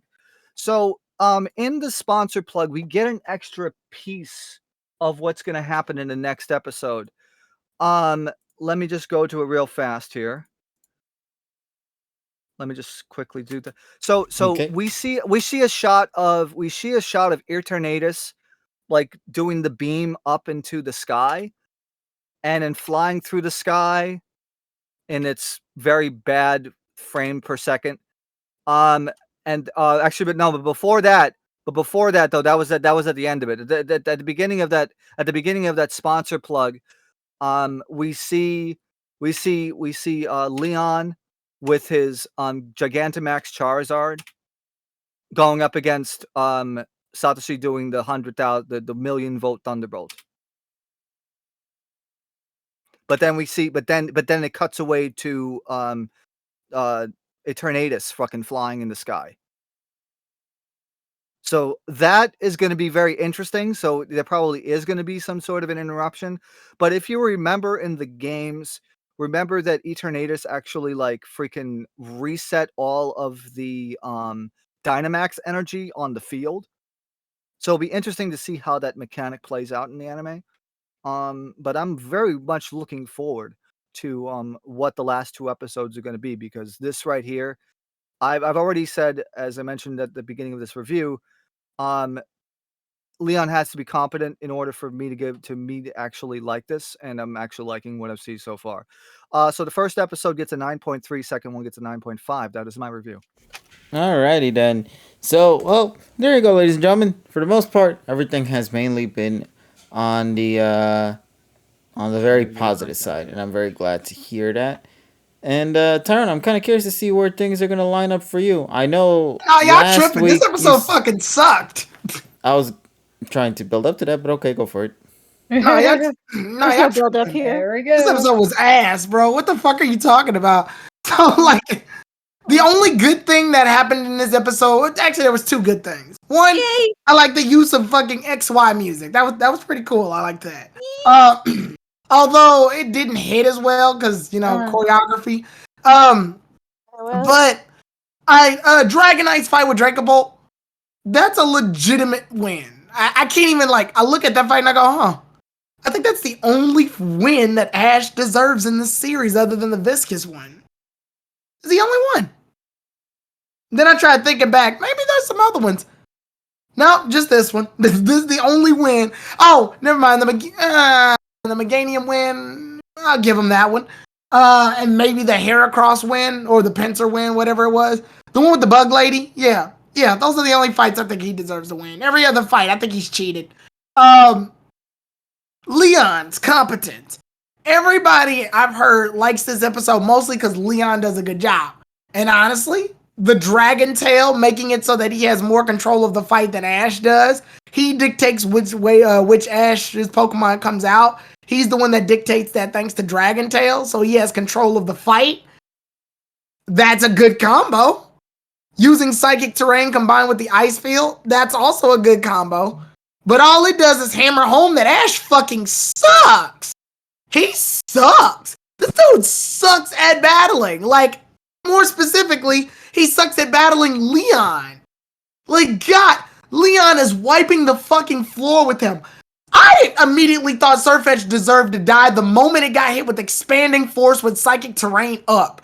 For those of y'all who don't competitively fight, I'm gonna tell y'all exactly how much damage expanding fucking force does. Expanding force does, with psychic terrain up, does 160 damage. It doubles in power when psychic terrain is up. So, no, it goes by up by 1.5. Sorry, so it'd be 120. Almost about as much as a hyper beam, essentially. Yeah, no. Surfetch dies immediately after the first psychic terrain. There is no fucking way it's alive right now. I don't know how the fuck this thing is breathing. It got hit with psychic terrain and multiple of triple axles. No, this thing is dead, bro. And then don't even get me started on the Lucario. Man, Lucario got his fucking ass whooped. He got his shit rocked.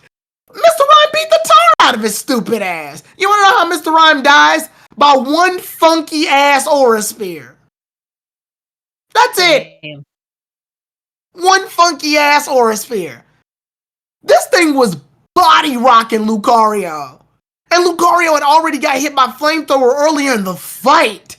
There is no way on God's green earth this thing should be alive. He got his shit rocked in. Man, Lucario and Surfetch should be barbecued. There's no fucking way. You wanna know why Dragapult, not Dragapult. You wanna know why motherfucking, Mr. Rhyme lost? Because it was killing too many Pokemon. It's the same thing with Cynthia and her Spiritomb. It just got too many, like, fucking hits in. Oh, and Pantomime said Mr. Rhyme already got hit with Fury Cutter. So, Fury Cutter does very little damage at first. Fury Cutter gets stronger after every last hit. It only hit once. So it was at its weakest. So absolutely the fuck not. No. Mr. Rhyme was beating the ever-living tar out of Lucario. There was no way on hell. And then we got Surfetch cutting psychic terrain. I would be mad at this, but at this point, I just let it go. I let that one go. I'm like, bug type move, cut psychic. What? Sure, whatever, fine. Whatever keeps y'all awake at night, I guess, or whatever keeps y'all sleeping at night. Sure, you can have that one. After that, like I said, Dragonite beating Dragapult, that one's a legit good one. I can't even get mad at it. I was like, oh, that's a good fight. That's pretty good. I'm not even gonna get mad at that. That's actually pretty good. And then Pantomime just said it too, XY callback. So I'm gonna tell you, I think it's funny. This also involves, there's a lot of Hawlucha and Surfetch comparisons in this fight for some reason.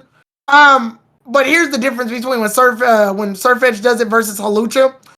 So when Hawlucha did the X Scissors on Trick Room, an attack it missed already on Spritzy and hit the Trick Room and hit it solid. And Ash had that awe moment, like, oh, and the camera cuts to him and pans to his eyes, noticing that. So we got a clue that something's happening on the battlefield. We just don't know what, but Ash is cooking something up. There's a build-up here. And then he uses X Scissors. And to top it off, to make it more believable, he spins with it to make it build more power. So now you've got an improvised move, which is spinning X Scissors, breaking a Trick Room. This is just, oh yeah, break, use Fury Cutter on Psychic Terrain. Yeah, I can always do that. You can't? Yeah.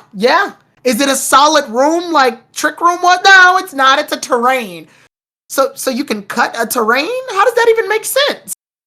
Because I just can do it. All right. I mean, your name comes first in the credits, so I guess you know what's best. Like, that's all this fight feels like. All this fight is Ash's main character, so I guess we gotta let that happen. Sure, you can do it, I guess. Like, Ash said something about Surfetch only. Again, that's Ash going under the impression that he already knows he can cut the terrain. With Trick Room, you saw it hit the wall first, and then it cuts to Ash making the realization. Then it cuts to him using the X Scissors on the wall. This is just, Yes, Surf Edge can always cut psychic terrains. How do you know that? I just do.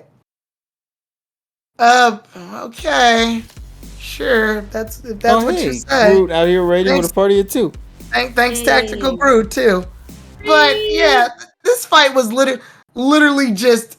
It was handing Ash wins, essentially, except for the Dragapult thing. That was actually a legit good win. I can't even ignore that one. Again, Dragon Tail. If anything, this fight just made Leon look good again. But the problem is, it means that it's gonna be less believable that Ash wins. Leon even points it out. He goes, "Bruh, I mean, you knocked out 3 of my Pokemon, but they're Pokemon I rarely use, and all your Pokemon are body rocked right now. Like, all of them are beat up.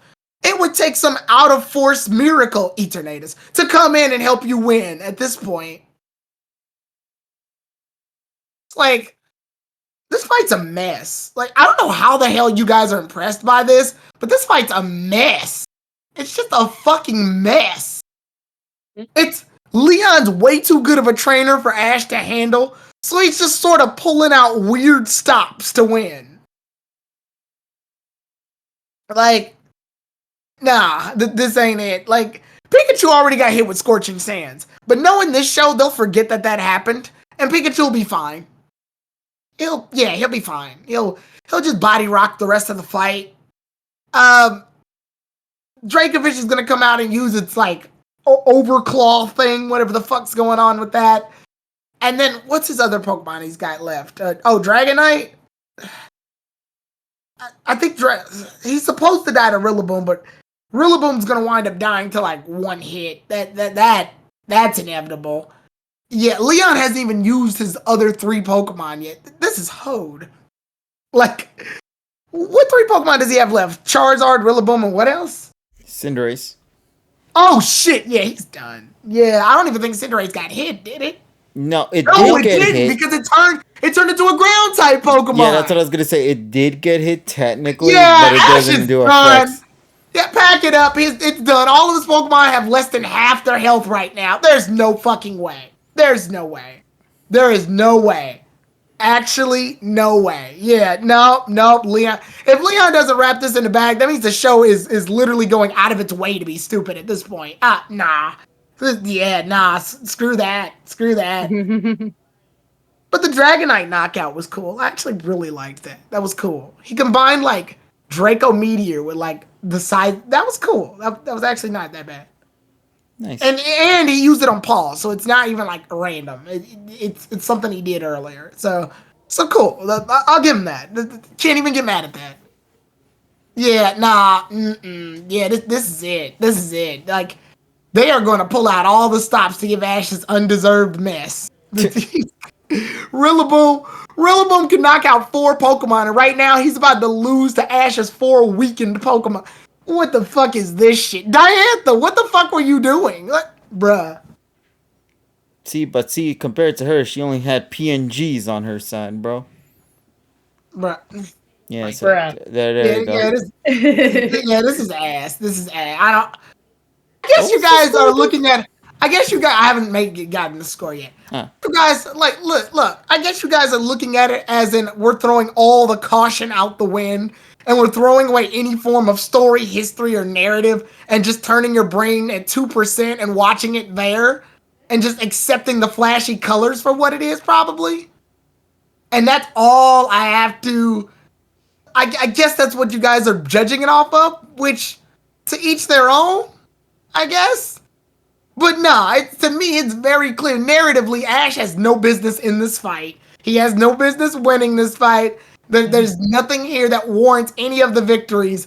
It's just him getting his ass whooped and him allowing to get KOs. That's his fight in a nutshell. So I'm giving it the same score I've been giving journeys up to this point. At least with most of these fights, I'm giving it a 5. Just gonna average. Wow, you're generous. Yeah, I was about to say, for being so negative about this one, I expected a lower score. The Dragonite KO. That's the only one I felt that was legitimate enough for me to go, you know what? I believe that. Paul, you can't add BW to that. It's OS to DP, not OS to BW. Yeah. You either support one or you support the whole. So yeah, You can get with this, or but you can get with that. All that shit. all right. Well, Yeah, and then Eternatus is coming, which I oh, thought he said that's he gonna be tamed. its own funny thing. I thought he said he. I thought he said he tamed that. So Leon's a fucking liar. No, see, he tamed it in the moment. AJ, that did not help the case. If anything, that made it worse. No, that's well. See, they didn't specify, so I mean, I'm just specifying for them. That makes it worse. That means they didn't write it well. That's bad story writing. We don't, dude. I think all of us already acknowledge. AJ, I was gonna say, just accept that it's bad. It's bad. No, did you not hear any of us at all? Hell, even last week's episode review, we all said this shit was bad since the beginning. We're just watching the battle at this point. That's literally, and I think you guys are judging it based on that. Are we not? I thought that was the premise behind it. Dude, we literally built it up for weeks saying when Ash takes out a Pokemon. And I already specifically said that if Leon wasn't competent, I wasn't gonna give a fuck about this anyway. Yeah, so. And I already stated in mind that like this shit was out the window for me personally. If anything, him being competent in this fight makes it worse because he could have. This ass. Good. It's just funny to me because like the chart with the unpredictability or whatever it was that Leon had in his chart just makes no sense with the gimmicks that's going on with this fight. Well, that's what he's doing. He's adapting. Yeah, he has adaptability. Oh shit. Yeah. Like I stated anyway in my review, I stated already for weeks now, especially with the Rillaboom, I don't believe this fight one bit. Everything that's happening in this fight is already logically thrown out the window. There's nothing in here for me to attach it anywhere to the series that we're watching right now. I'm just simply watching this fight as a fight and not really as a narrative. And even then, it's still not really good in its first place. I already stated that. But at this point, we're at the end game. And I'm just waiting for this to get over with. So. Yeah, so but like I already stated before, something else is actually better. So well, we don't know. That's the thing. What the hell's happening for the next generation? I mean, the thing is though, it might be the same series but continuing on with a completely different. Oh yeah, a fresh coat of paint. It just makes me sad that that's kind of the direction we had to take for this one. Mainly because of the fact that... But you know what though? If you think about it this way, the anime has had to take different directions ever since Best Wishes. No, I get that. And that's why I always say OS to DP is still reign supreme, no matter what. This is all like post-content, like in a video game. But I'm just saying that it's just weird that if this is to be his final journey, the divisiveness that this specific battle has done to the community is gargantuan, bro. If it wasn't for the first week where it was the division on opinions regarding the whole triple gimmick to then going into this episode, which was about Lucario getting knocked out immediately, which made this whole Greninja stands go wild in joy. So, I mean, I guess the Greninja stands won something. I don't know. But they're just taking this shit too serious. And then, of course, the third episode. Man, every week they're just making sure they rile people up because it's hilarious. I mean, to be fair, if they wanted people to talk about their series, they're doing a fucking great job. I'll tell you that much. Oh, man. But, and then, of course, next week's episode, they're already about to add another divisive opinion with Eternatus. As you could already tell by the opinions of people here in the call on what they have to say about the fact that Eternatus is supposedly making an appearance in next week's episode for some goddamn reason during the middle of a fight, but here we are. And I feel like they're mimicking the whole Tapu Koko thing, but doing it in a much more they're terrible doing the way. same shit in the video games. I mean, that's... Yeah. No, but see, the issue is that they already did the Rose plot. Unless you're telling me Rose has been here the whole time. I mean, to be fair though, I mean the Eternatus thing happened during the the Darkest Day, the Darkest Day arc and shit. That was after the Rose shit. Yeah, no, but see, he was there. That's what I'm saying. The later part of the game. I mean, this is like post. No, actually, no. This Eternatus bit that we're watching right now, this is technically still part of the Darkest Day. For some reason, it just took about like 90 episodes to get to this point. So yeah. I guess they want. But once again, I don't really care at this point. I'm just waiting for it. I mean, yeah, if there's anything to kind of like wrap up Generation 8, I guess this is the way that they could think about that. So I'm It's interested. just I'm just interested to see how they're going to handle it. Now, like I said, that extra like 5 second or 10 second bumper at the end of the episode that was on the first broadcast. I already know then I've already described it. I'm just going to be like, how is this going to affect the Dynamax? Maybe this powers it up. I don't know. It powers them both up. I here's don't my know. stupid prediction. I'm ready to make the worst prediction of all time right here, ladies and gentlemen, and let's see if it happens. All right, clip Here's it. what is going to happen. Eternatus is going to come out and he's going to unleash his power. But if you recall, his ability is to suck up the energy of the Dynamax things that are used to Mega Evolve Pokemon, right? That's why when you fight against him, you can't Dynamax or Gigantamax your Pokemon in the fight. Yes, you can. Huh? You can Dynamax. His thing is that he has a Dynamax cannon, which does more damage to Can Dynamax. you Dynamax Pokemon. in the boss fight against Eternatus though? Oh, that one no. No, that's what I'm saying. So No. I'm thinking what's gonna happen is he's going to cancel out the D-Max/G-Max on Charizard during the middle of the fight that he's having with Pikachu's Pikachunium Z. So Charizard's going to randomly start shrinking down while Pikachu's Pikachunium Z is still ongoing. And because of that, the energy of it is going to be strong enough for Pikachu to finally push through and knock out the Charizard as it's reverting back. In That's other words, stupid. Satoshi's luck is going to play a pivotal role at that final moment. That's stupid. I hate that. I hate all of that. I know. That's why I predicted it. That's stupid. What was I would your rather. prediction? What? He's gonna say it again? Oh. Okay, Yes. so Eternatus is going to launch some kind of beam that is going to drain away all of the energy that is needed to Gigantamax or Dynamax your Pokemon. At that moment, Charizard is already in his Gigantamax form, so what's going to happen? He's going to be reverting back to his original form as just a traditional Charizard. However, he is currently attacking Pikachu with his signature G-Max move, so what's going to happen is that while he's shrinking down, Pikachu is going to use his Pikachunium Z and lunge back at Charizard as he's shrinking bit by bit and pull an ass pull at the end and win the fight.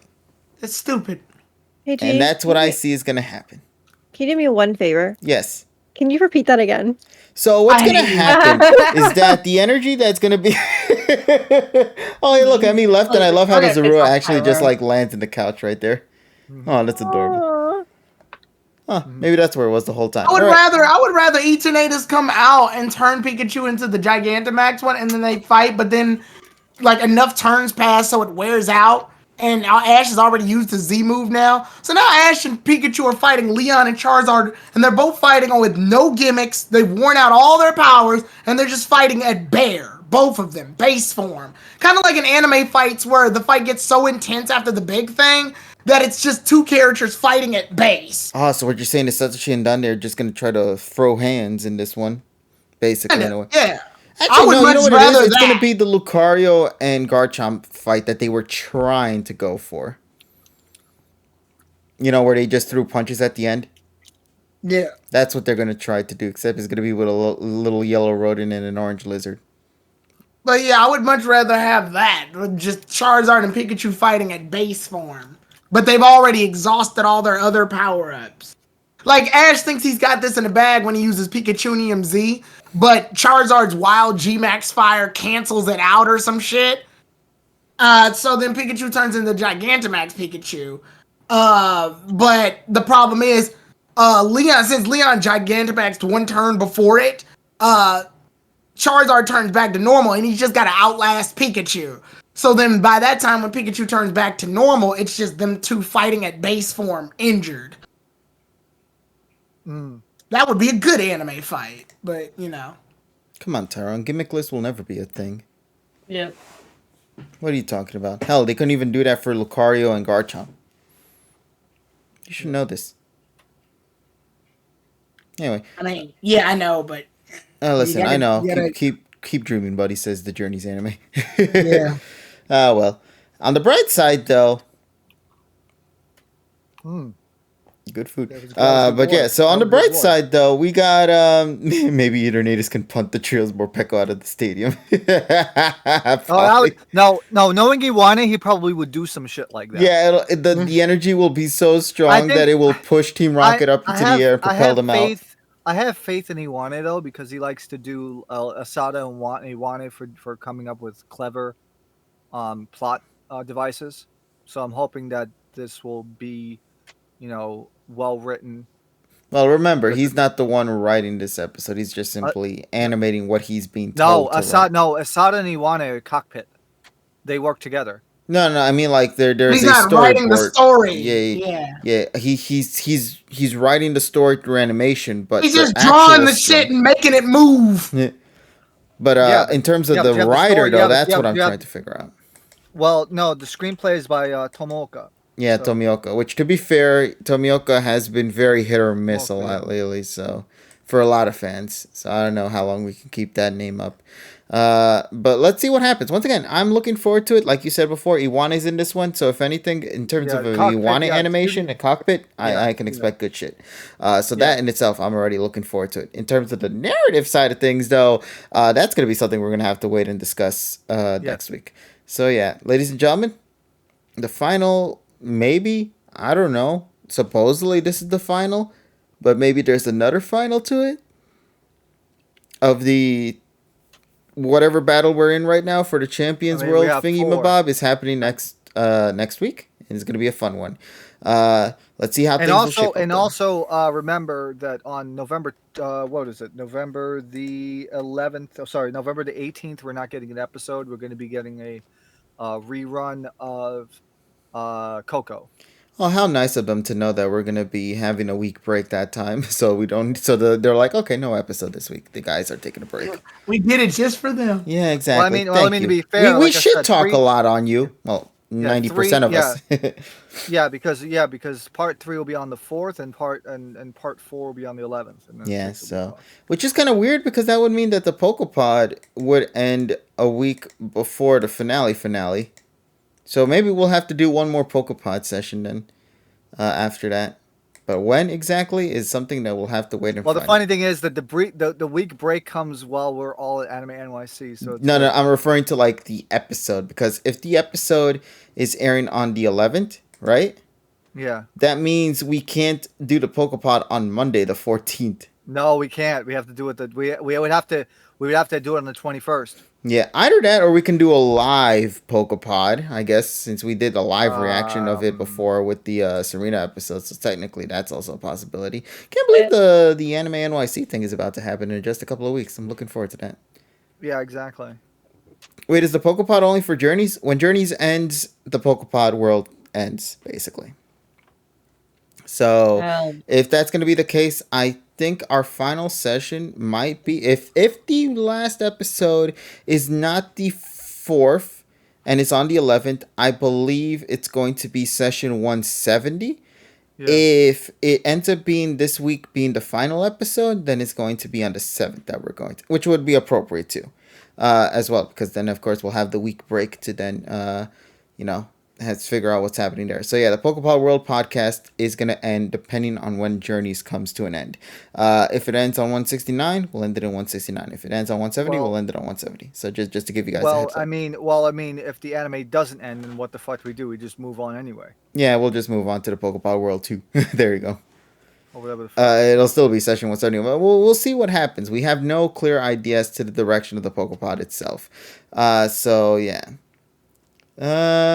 So yeah, it's just that the generation of the PokePod is still gonna carry on anyway, because we're gonna follow the anime, but we're gonna follow in the direction of the release of the game anyway. You know what I mean? Yeah. So with SV coming out, that's gonna be the next generation of that. But that'll be a discussion for when that time comes, of course. In the meantime, ladies and gents, what do you guys say we go and wrap things up for tonight? Let's go. All right, then. So let's go and talk about the schedule of the week, because we got a lot of fun things happening for this week, and I think it's going to be a great time. So join us, ladies and gents, tomorrow here on this channel anyway, for the fact that we are going to be having a lot of fun with more of everyone's favorite game so far, aka Joker's favorite game anyway, of American Truck Simulator. So join us tonight for that at 8 p.m. So looking forward to that. Everyone's going to come back for that one. Tyrone, you should totally join us for that. Fucking have the game. Do you want the game? Yes. Okay, get it then. I don't have any fucking money. Did you ask? Can I have some money? You know, Sure. people can Thanks. donate it. No problem. Wow. This is much easier than I thought it'd be. Well, Yes, the thing is, I though, mean, I know that when I wake up tomorrow, I'm probably gonna feel Can like I have a garbage, wife? so I'm not gonna be able. Fuck. I'm not gonna be able to join. So. Oh, I'm Oh, sorry, okay. TSS. Can I have a wife? Since Yes. I'm asking for shit. I don't trust this yes. Oh, I got immediate. That's the yes that made me worried. He's gonna like get you like a waifu from like the Yeah, waifu. Yeah, box. exactly. Hey, listen, Never ANYC mind. provides some good body pillows. I will get you one of my favorite characters. Oh my god, please, can you do that? I want to see that in person. No, don't, no. Now it's Okay, gonna so I have happen. 3 choices. Now it's gonna I have happen. 1, 2, and 3. Which out of the 3 numbers, which one would you want, Tyrone? 1, 2, and 3. I'm not gonna say what they are. I'm just gonna tell you. C. C. That's Number 3. C. Okay, number C. So choice number Sure. 3. All right, I know what I'm getting you then. Oh, Expect God. that. Might as well, since my third eye is still out here to talk about the lewd. So that's that. Wednesday is going to continue being our egg lock with Emmy, so look forward to that. Thursday is going to be question mark, and the reason why is because we finally came up with the decision for what we're going to be doing on Thursday. Ladies and gents, we're going to be doing a new thing here on this channel and other channels as well called the PokePod Shuffle. And what exactly that is basically we are going to be baton passing ourselves week after week to each member of the PokePod from one to the next. So Tyrone is going to be the next to follow up after this week's.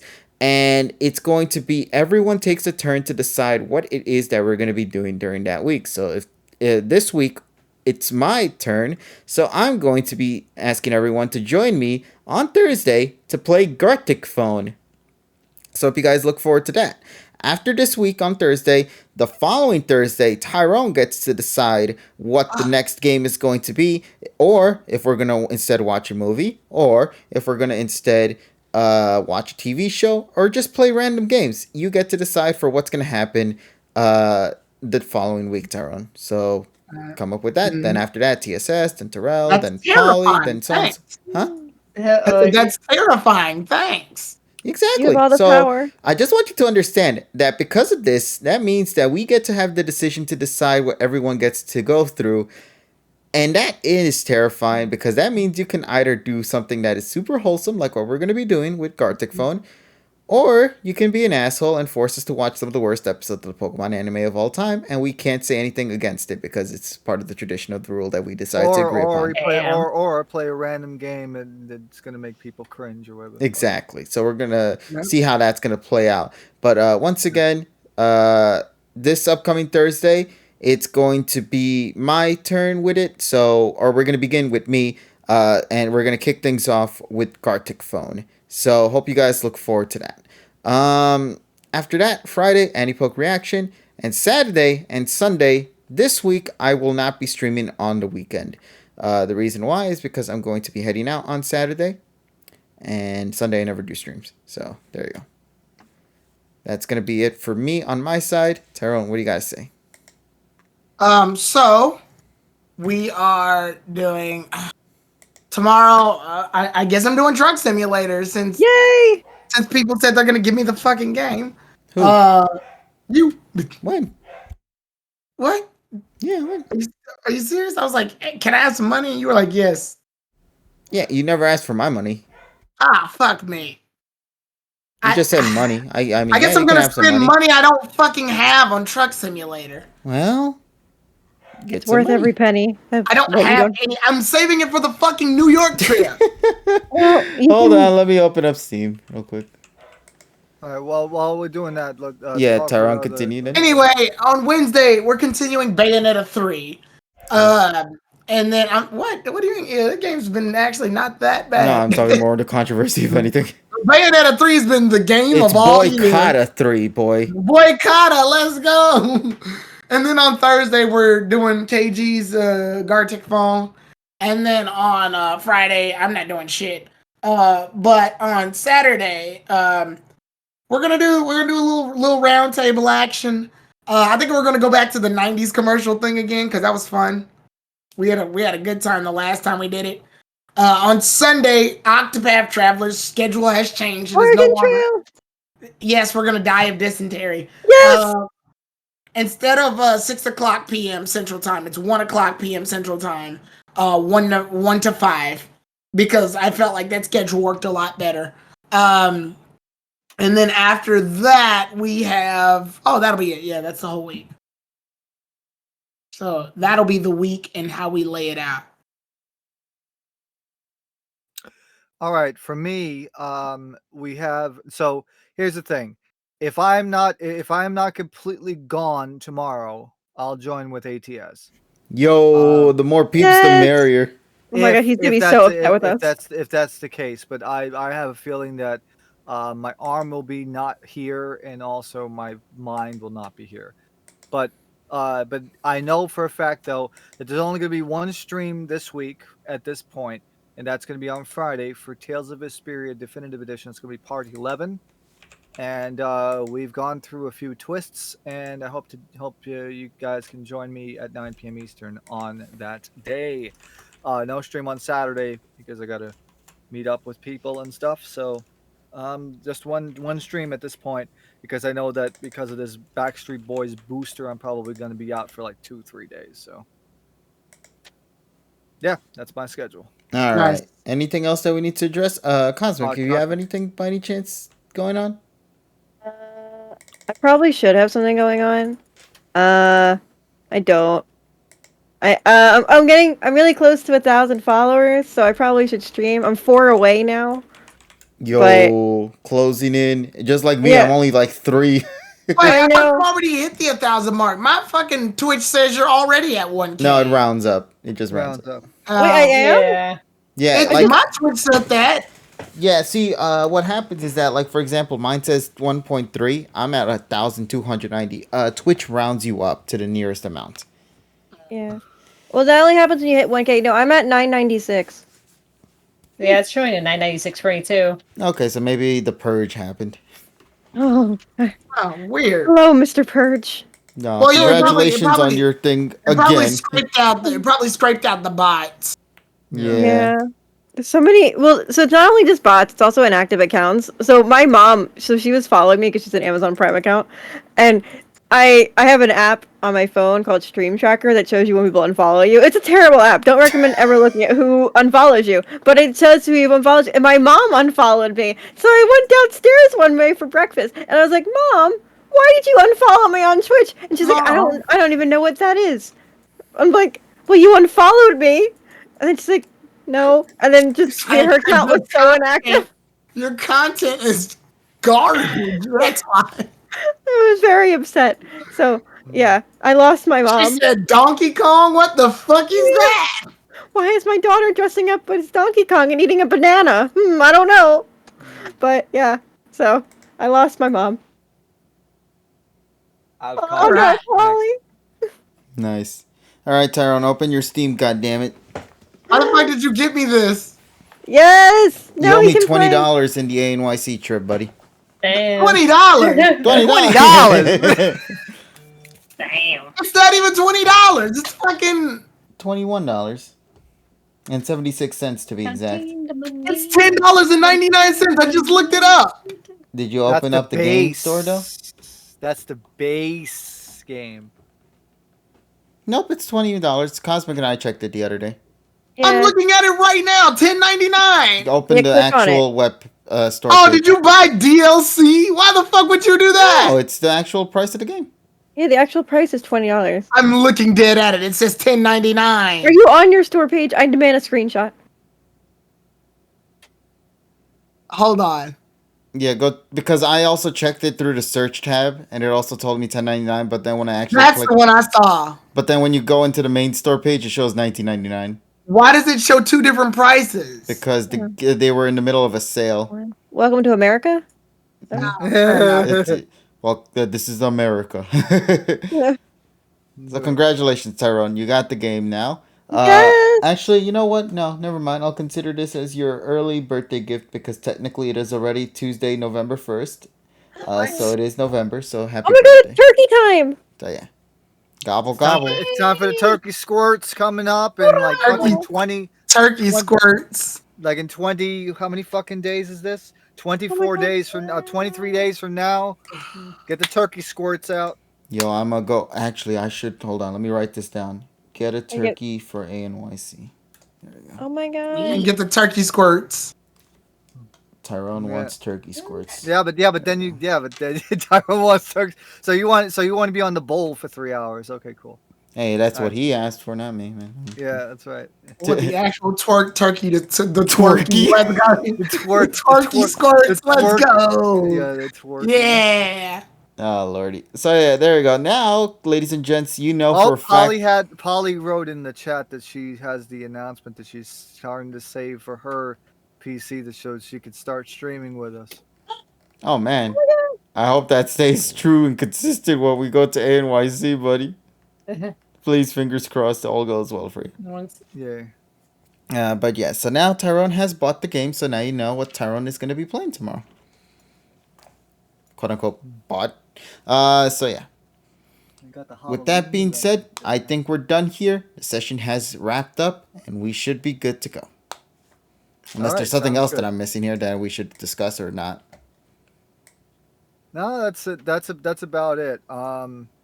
Realistically, there's nothing else I want to talk about.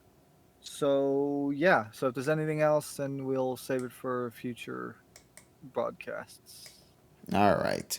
So with that being said, okay. With that being said, we are gonna call it a wrap then for tonight. I'm going to go and head on out, and we're gonna all see what's gonna happen for the following week. We hope you guys look forward to Truck Simulator tomorrow, and we hope you guys look forward to the rest of the streams throughout the week.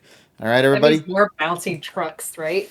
Well, Yes. Nessa, you need to watch the whole stream. That was an experience. I only showed you the tip of that stream with just the crash there. There was another moment that Joker lost her shit, and it was one of the most hilarious Oh just boy. reactions that I've I ever don't know. In my time, I've never seen Joker burst out in tears like that. It was glorious. I haven't heard it very often because it's very rare that it happens to her, but I'm so glad it did. She really needed that. Yeah, that was some fun shit right there. So yeah, ladies and gentlemen, look forward to more trucks tomorrow. And this time Tyrone's gonna be joining us in terms of playing the game too, because online. Oh, Tyrone, I need you to do right now. I need you to get through the tutorial shit first before doing anything else, just to make sure. Somebody told me there was a fucking tutorial. What the fuck? I know how to drive a truck. Do What? you really? Because none of us did. Yeah. Hi. Especially if you want to play with a controller, Tyrone. Best of luck with that. Alright. Yeah, I don't know how TSS plays it with no problem because that game. Well, because I use mouse and keyboard, and plus I actually have I have a wheel and pedals, but I'm not hooking it up because that takes space. Yeah. All right, then. I think with that, it's a wrap, ladies and gents. So thanks again, everyone, for tuning in. We'll talk with all you lovelies later in whatever video we make. Take care, everyone. And as always, have yourselves a wonderful day. Bye, everybody. Bye. Wash your fucking hands and fuck you, Con Edison. Damn, Wow. bro. Damn, what Con Edison do to you? Then turn the fucking lights on. Oh, yeah, that's true. That's true. Bye. Rar.